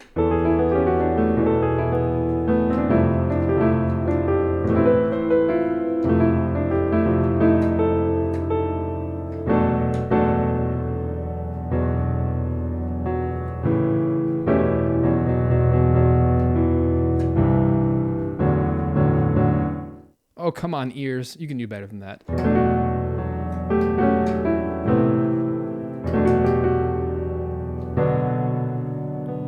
I need this one chord. Do you feel it? Yeah,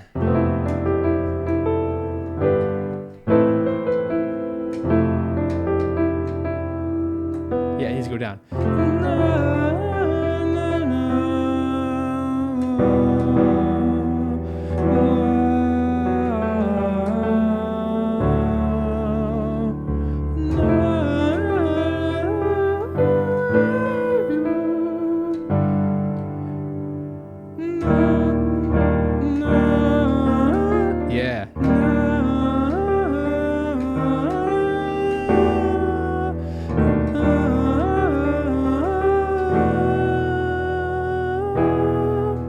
Boom. Singing helps, promise.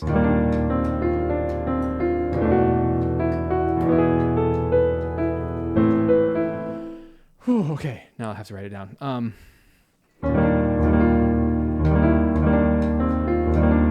So the secret was an E flat major 7 chord.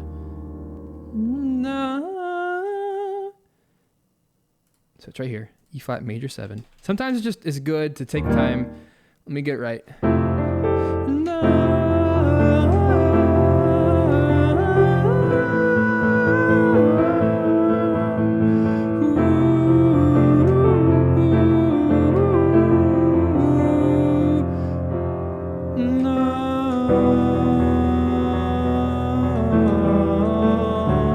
That's it. So that's still the 11. No, no.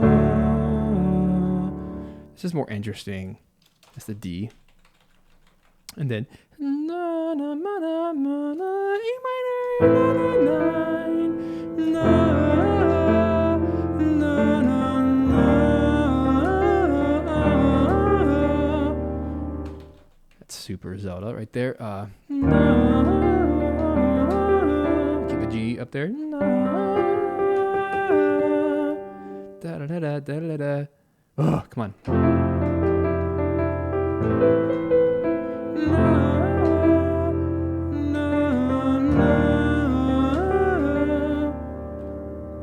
Cool. So boom, boom, boom.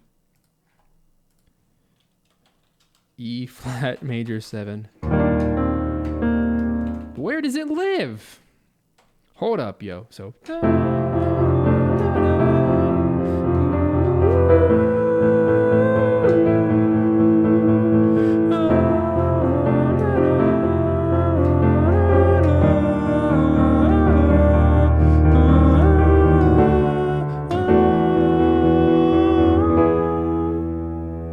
Is it a full measure? Let's just say it is, which is good because then I don't have to lose any of my information. I can literally just slide it on over. It's so interesting and yummy. Harmonically delicious. Okay. It's like a nice little spice in there. Hope the devs like it. E flat major 7. Hang on that for 2 bars. And then we resolve.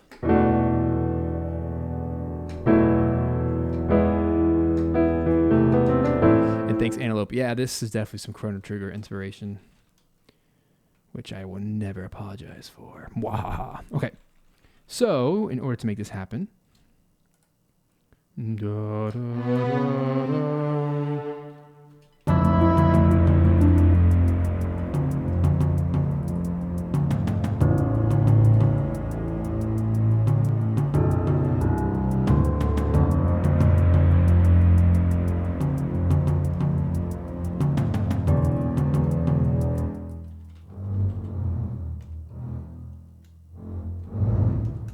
To change it to a D. Like this. I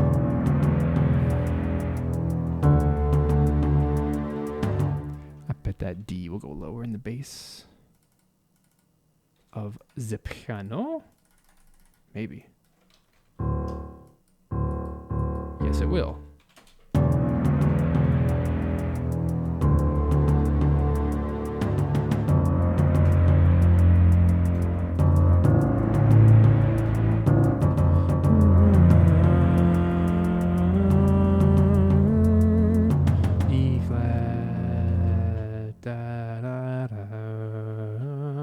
Cool. So that's really easy to solve. Copy, paste. Just get rid of the pedals for that. And then in my stringy strings, there you are.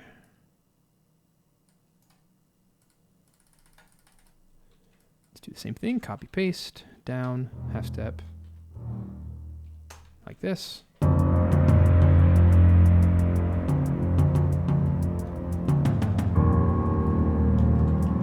Just gotta clean up the pedals.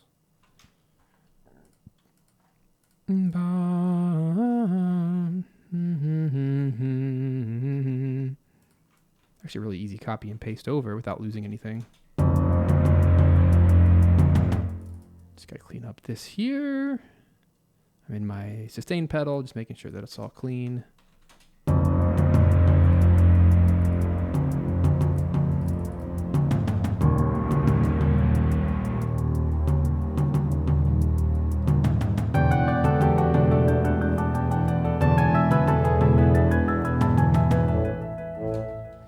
Excellent. Okay, so now let's clean up Mr. Harp, and we'll be there.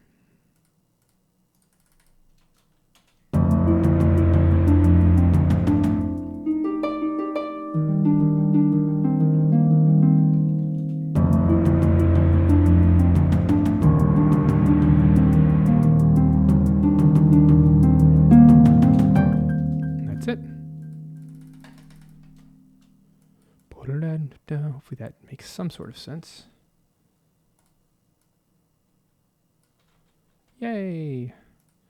All 16ths. Let's there's 1 or 2 velocities in there that were not so polite. Cool, we're getting there, guys. We're really close. going to take one more coffee break so I can stretch for a second. I'll be back in just about 1 minute. Don't go anywhere.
All right, welcome back to the show, part 3 of the live composing show. Today, working on Sun Palace for Monster Sanctuary. We're getting very close here to the end. At least I sure hope so. So let's pop back to the session. Thanks for hanging out. Gee Willikers, all 234 of you. That's a lot of people. You people are crazy, hanging out with me all day.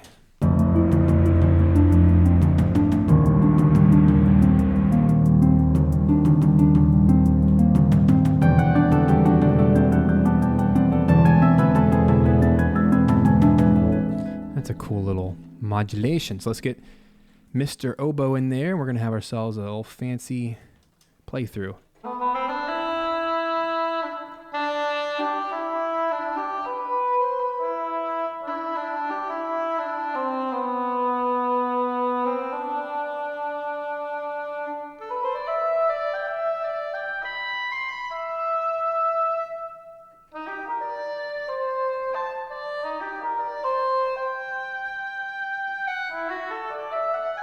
Oh, that's going to be really cool. Here we go. A little upbeat pickup.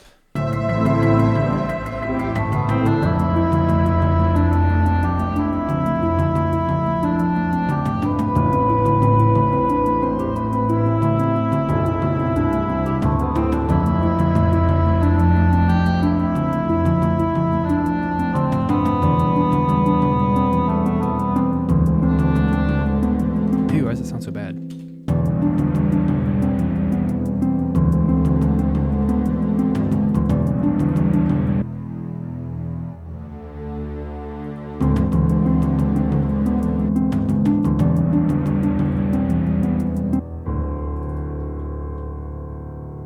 Interesting.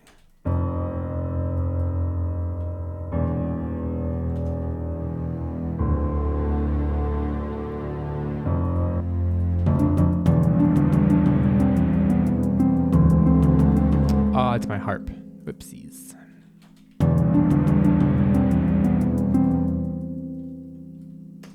That's why. I'm like, what is going on?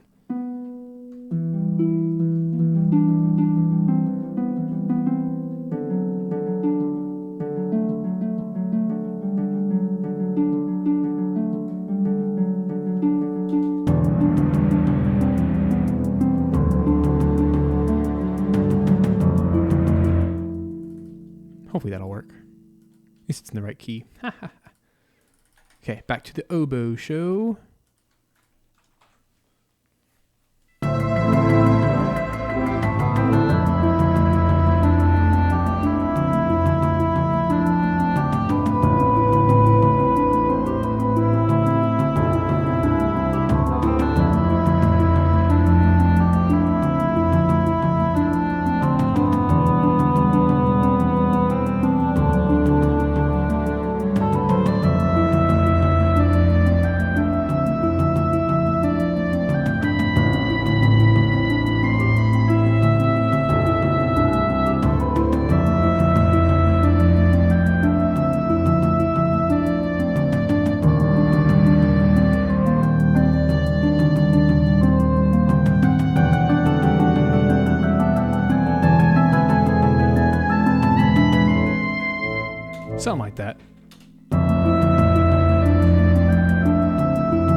that end.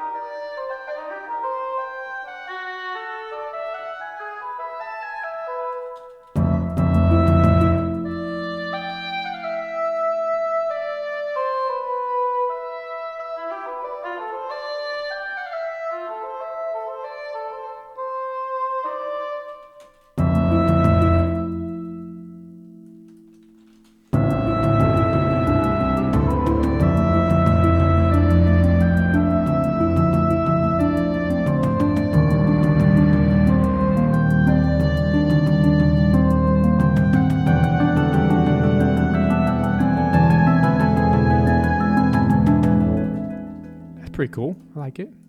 Let's put all that together. What do you guys think? Those of you still hanging around, don't be quiet.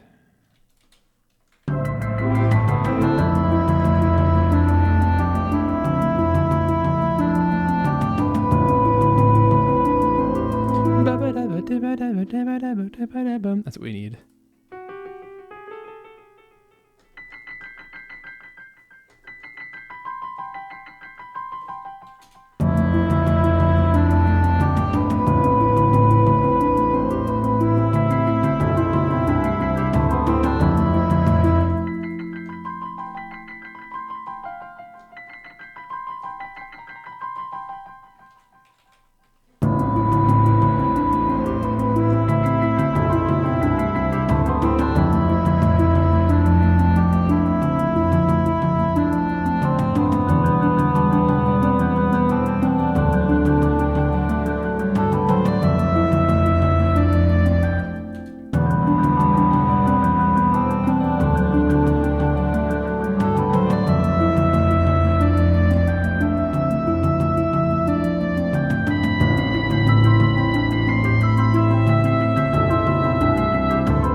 This will sound cooler when I have the electric piano with it, like I did at the end.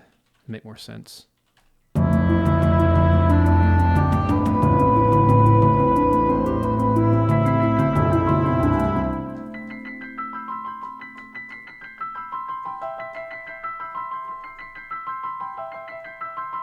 All right, Genova.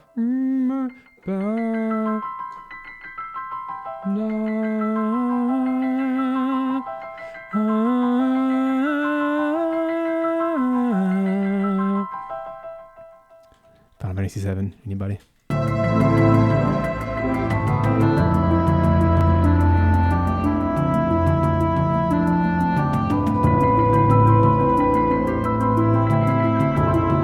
Well, at least I have the right notes. Like that.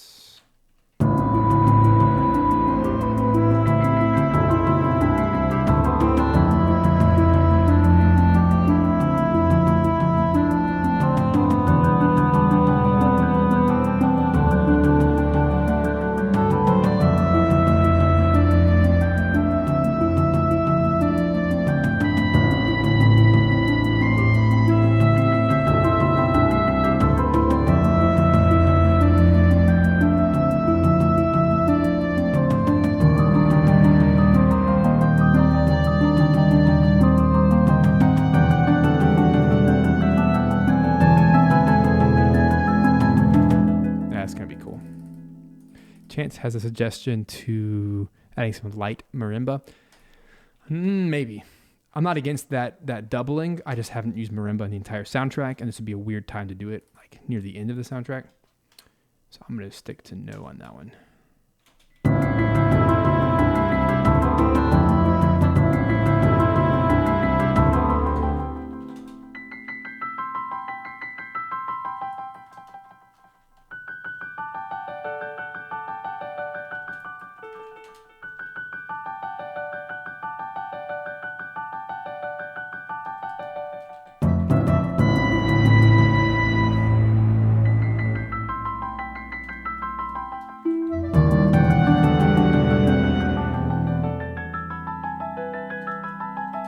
Cool. I'm going to try adding the electric piano on top of the first of each repetition.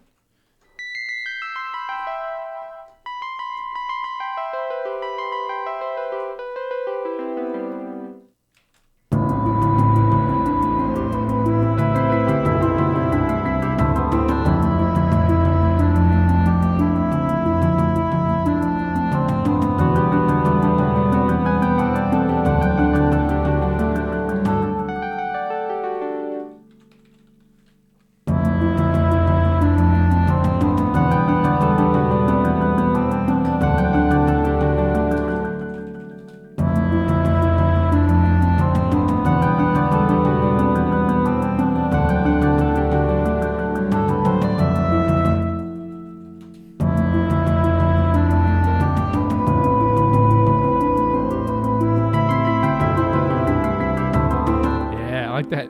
That's so interesting. One more.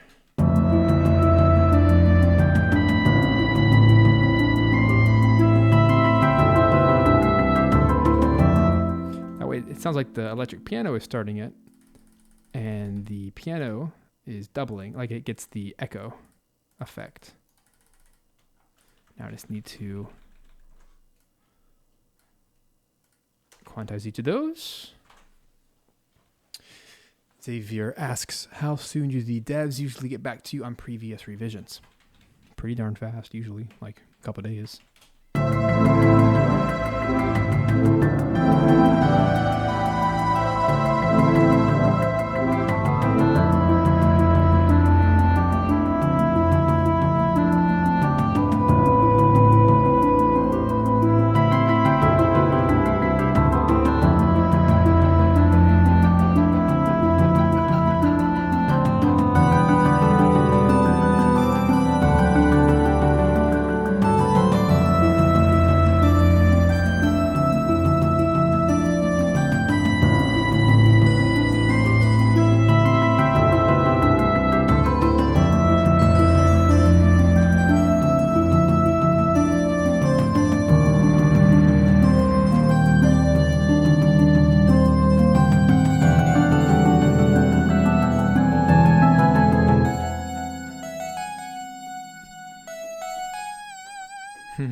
Trying to figure out what I should double this with.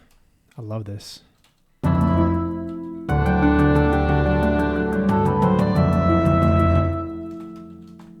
also like how I'm giving double the time of development for the B section. That way it really makes us want to go back to the A. Let me time this out real quick. So the beginning of my track is now at 39:27. So even if I were to end it here, 39:27. It's about 20 seconds short. So I don't know how much we would need. I don't know how much we would need to add. But if it ended like this.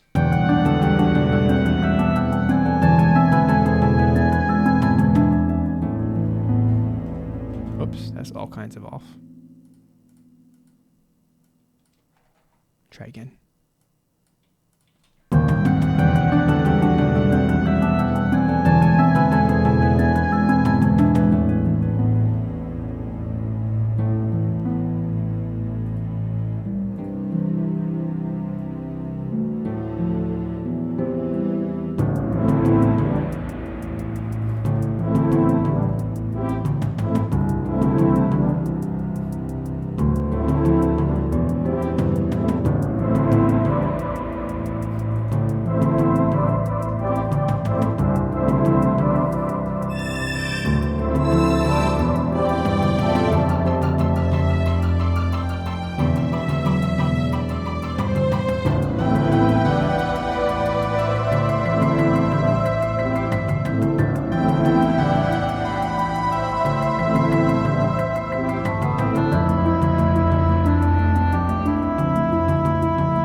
pretty cool.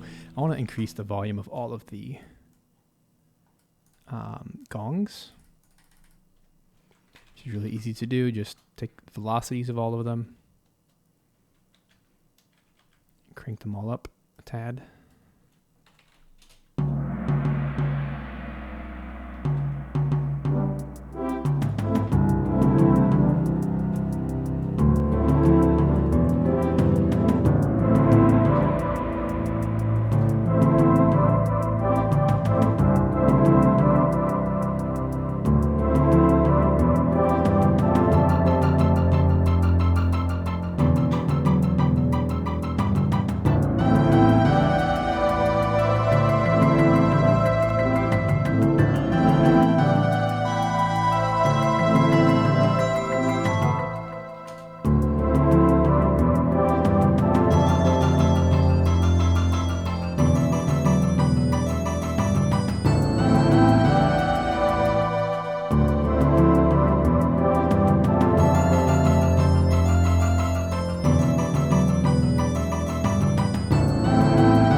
Putting all that in there. It's too much. Oh,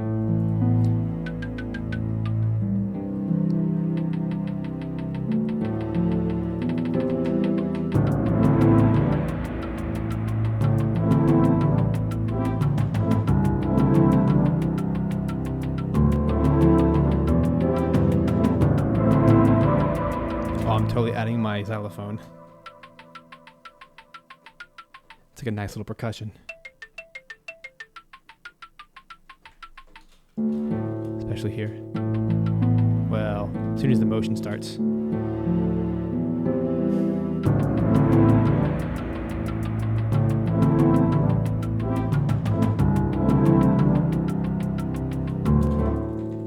Like that.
16th notes.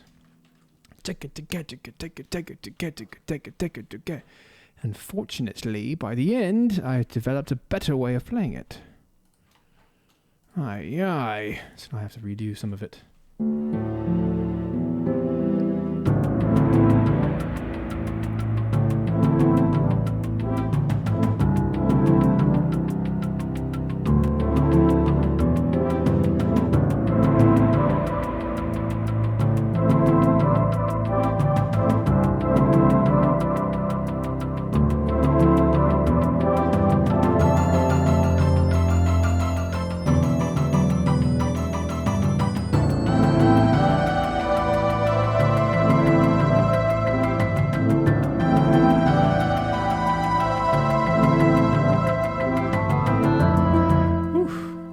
Tired playing that little Diddy Kong action.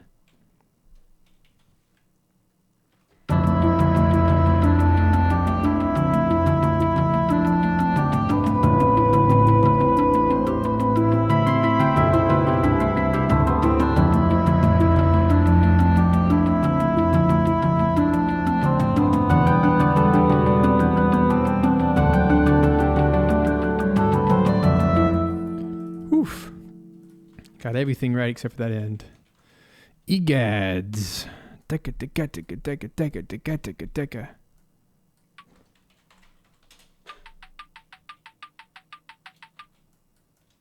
Sounds like clocks, doesn't it?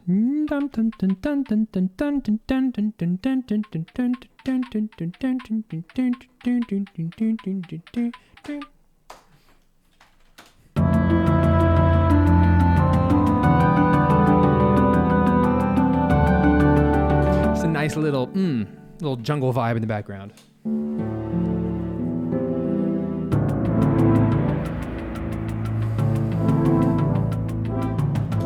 Christopher David Moyer, welcome to the chat. I'm going to highly suggest you pick film or video games, not both. It's a challenging decision to make, but if you want to learn how to compose for video games, this is the place to be.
Double the second half.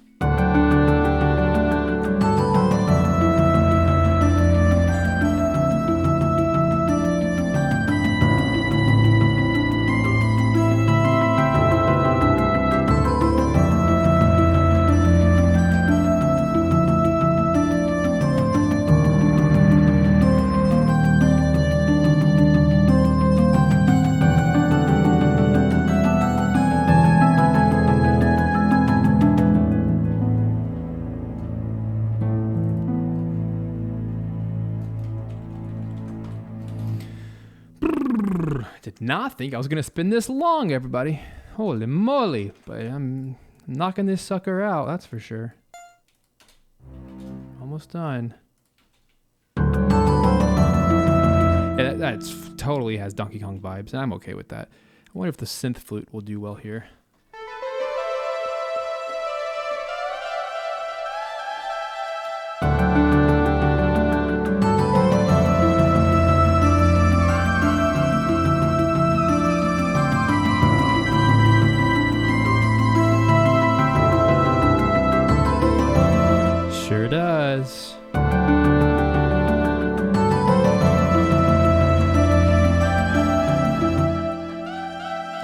Notice my little flick of the wrist with the pitch bend wheel there to give it a little bit more life and musicality.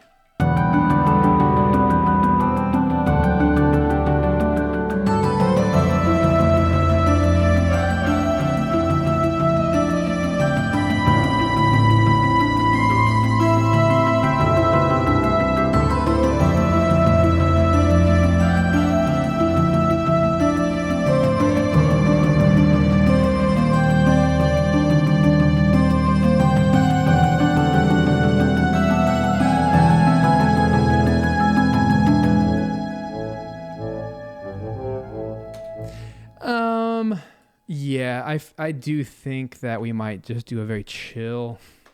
I already know exactly what the game devs are going to say. They're going to say, hey, can you tag on just a little B section, but tone it down a little bit right there at the end, call it a C section. Like, I've been working with them long enough now. I know exactly what they're going to ask. So let's just go ahead and do it before they ask. So we can extend it all the way to the proper 2-minute length. That's what they paid for. Let's do it. So it's at 39:27. Let's go to 41:27, which is right there. Easy peasy. 8 more bars. Do that in my sleep because all I have to do is tone it down by playing that exact same melody, but on a very chill atmosphere. Welcome Alex, Daniel, Chris, bunch of you. Golly, 269 viewers. What is going on with my life? Why do you people do this to yourselves? You guys are great. Okay. So let's take this. It's a great melody. We just need to chill it out a little bit like this. Solo piano is probably the best one to do.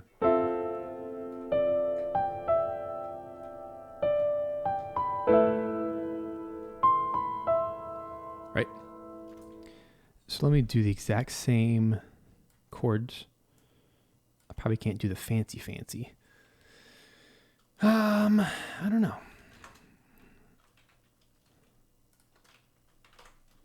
But you see how it literally leaves itself perfectly for a loop. And it might be, I'll end up doing one measure shy, but that's fine. No one cares. If it's a few seconds shorter than 2 minutes because we just want the proper loop.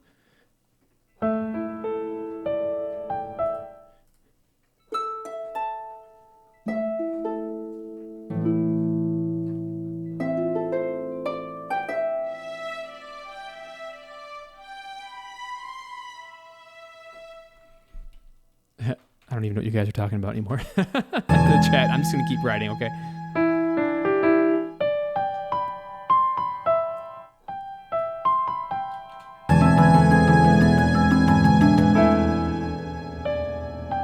There's all kinds of nasty...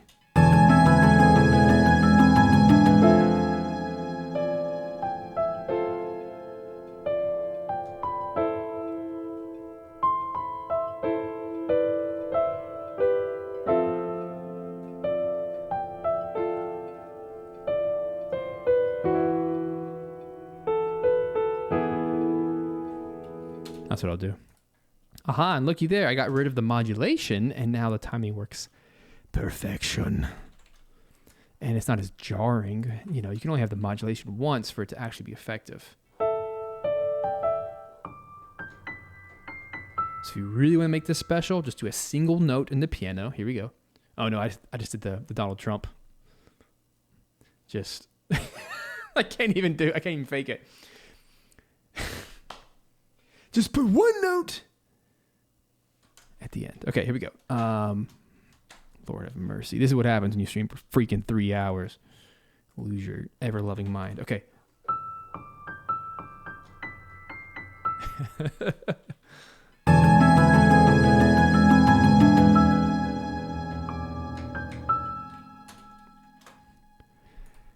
I probably just had like 20 people unsubscribe to my channel. That's okay. That's fine. It's fine. We're better off.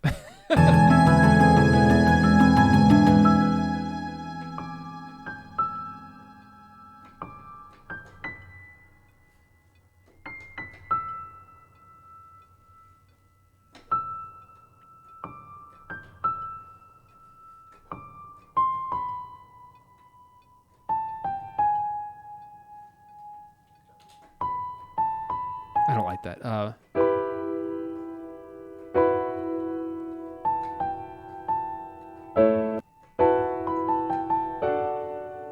Yeah, let's do the D.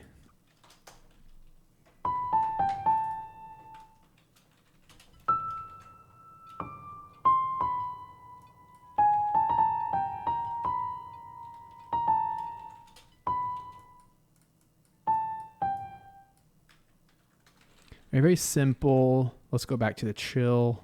Probably harp.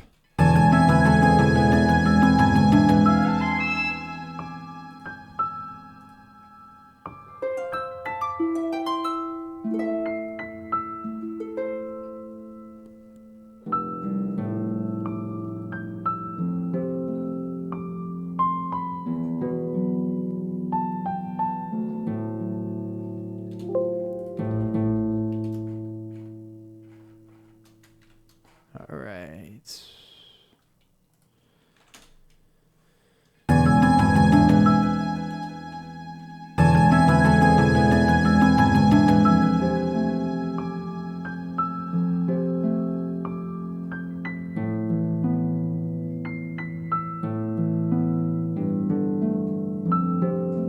So it just creates a totally different vibe that makes us want to repeat.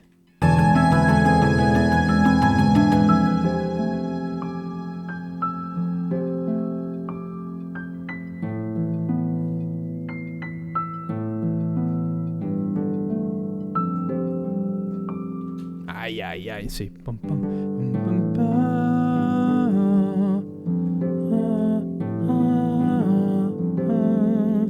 some nice swelling strings will help with that.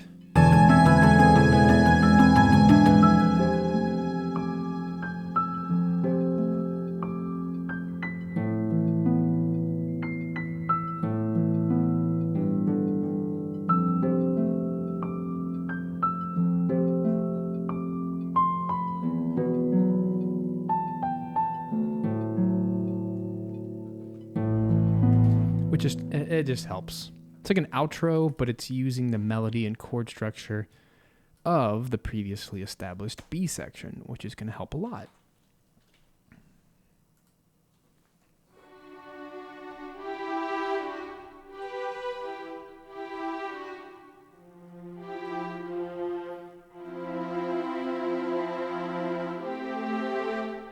So let's see how minimalistic we can get this.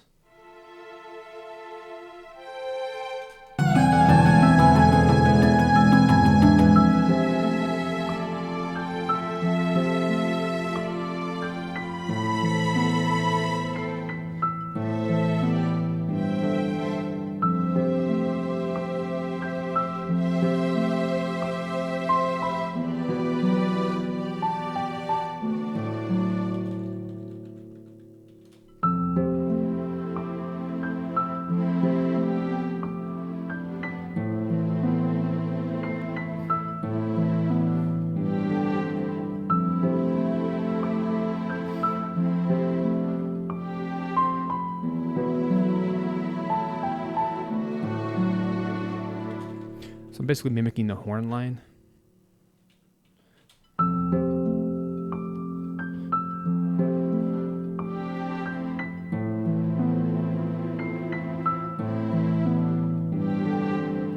So we're going to hold a chord. No.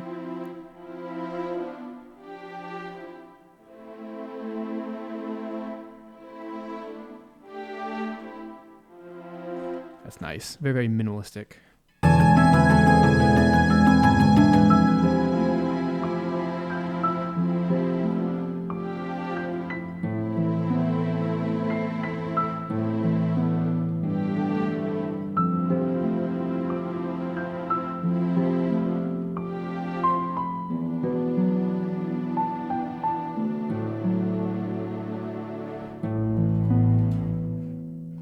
Cool. No. Good place for the choir to come back. Eighth note, eighth note.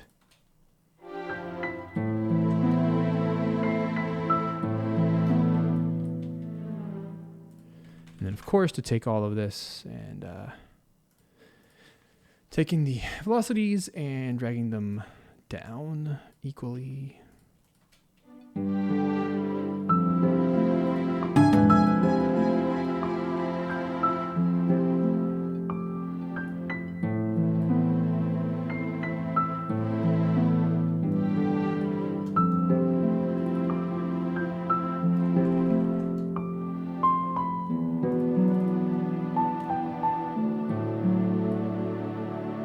Thanks, Robin.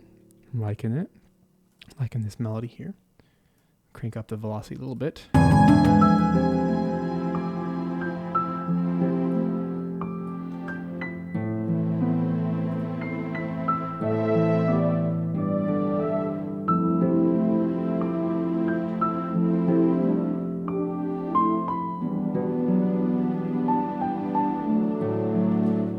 Something like that.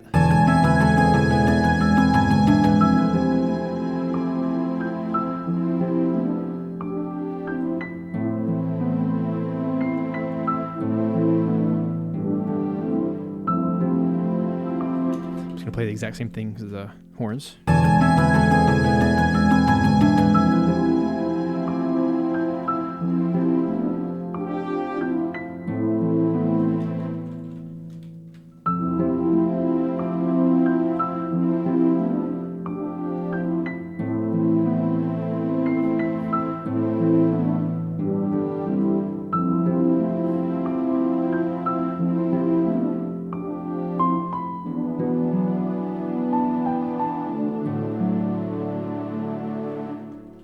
Cool.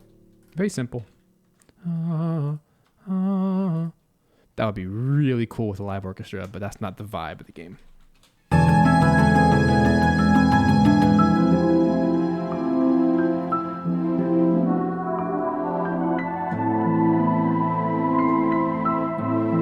There it is.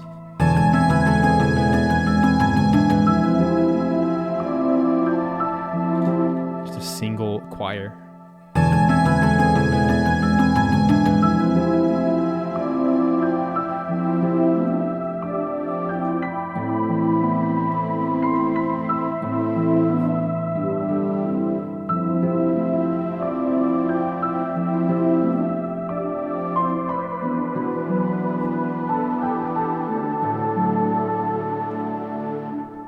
Then loops. Excellent. I like that. I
want those pizzicato strings to just kind of have their own moment.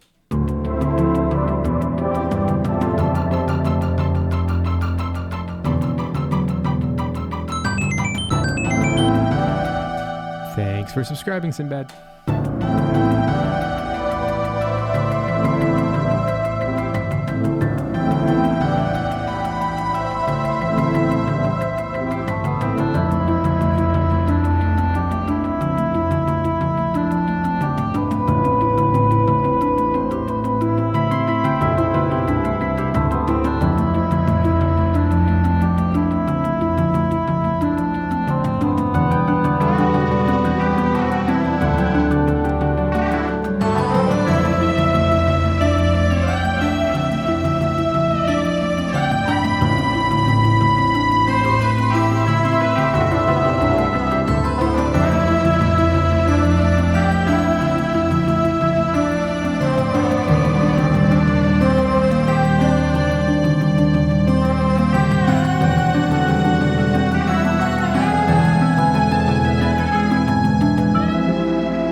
It is pretty. It's just not standing out. I'm going to try the bright piano.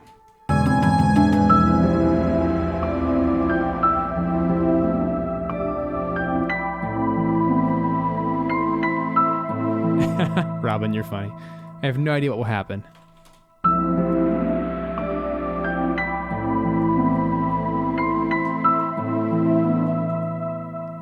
What happens if I use the tempo synced delay?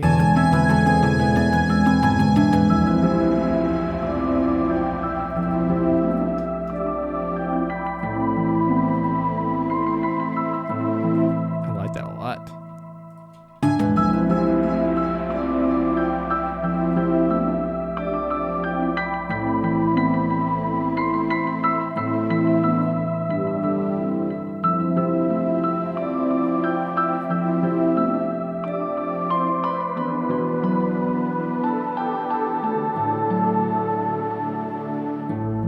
Ooh, fancy.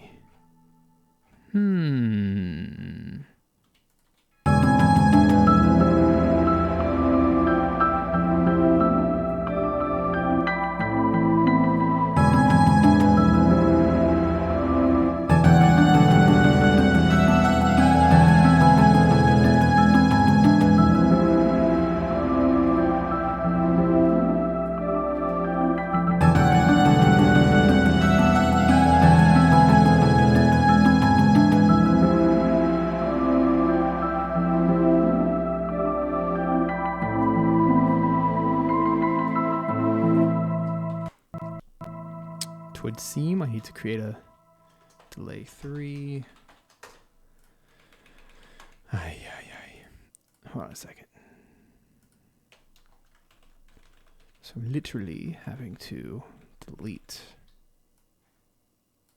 There we go. Creating a third track for just so I can have a one loud dedicated delay piano here at the end.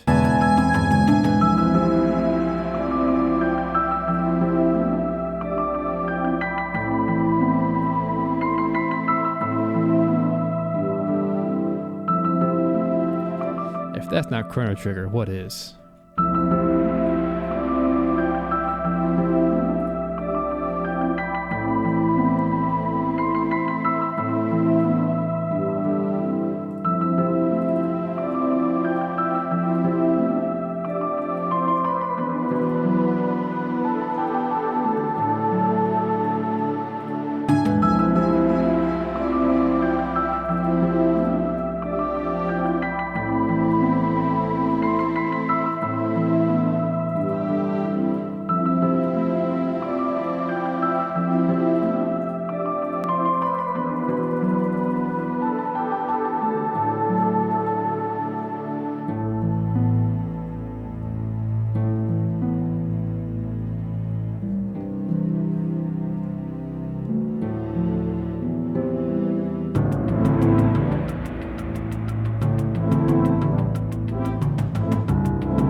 Let's call it a day.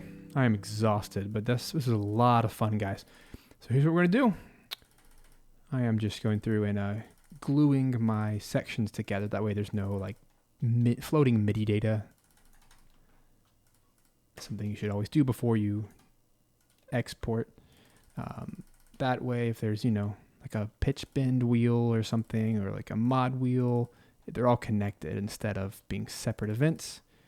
It allows everything to export beautifully. And that's all there is to it. I am going to take this beginning and chop off the intro thingy there. That way everything's in one beautiful uniform chunk. And that's it, folks. Thank you so much for being here for the last 3 hours as we worked on the Sun Palace version 3. Hope the devs like it. I'm going to play it now one final time so we can hear it all together with a little bit of a loop at the end. I'm really glad we got this to a full 2-minute loop. There's a lot of extra work there at the end to try to fashion that third B section, but I think it's worth it. Helps give us a little bit of a more chill end with a chill intro, which just kind of makes a better, more interesting and dramatic track. I think it's going to work really well.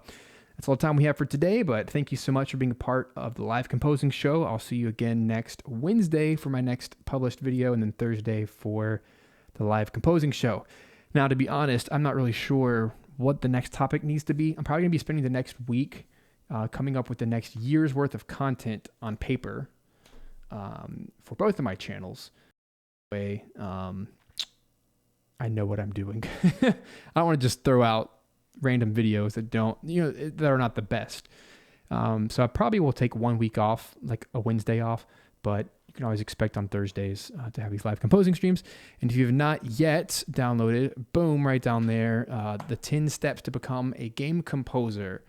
I have a new little guide that takes all of my years of experience and puts it into one little 2-page document that shows you literally step by step the 10 steps it takes to be a professional full-time game composer. $17 value there for you for free.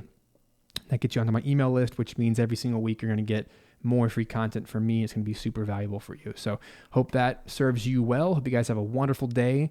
I'll see you next time. And here is the final playthrough of the work in progress of Sun Palace version 3 from Monster Sanctuary. And God bless. Bye-bye.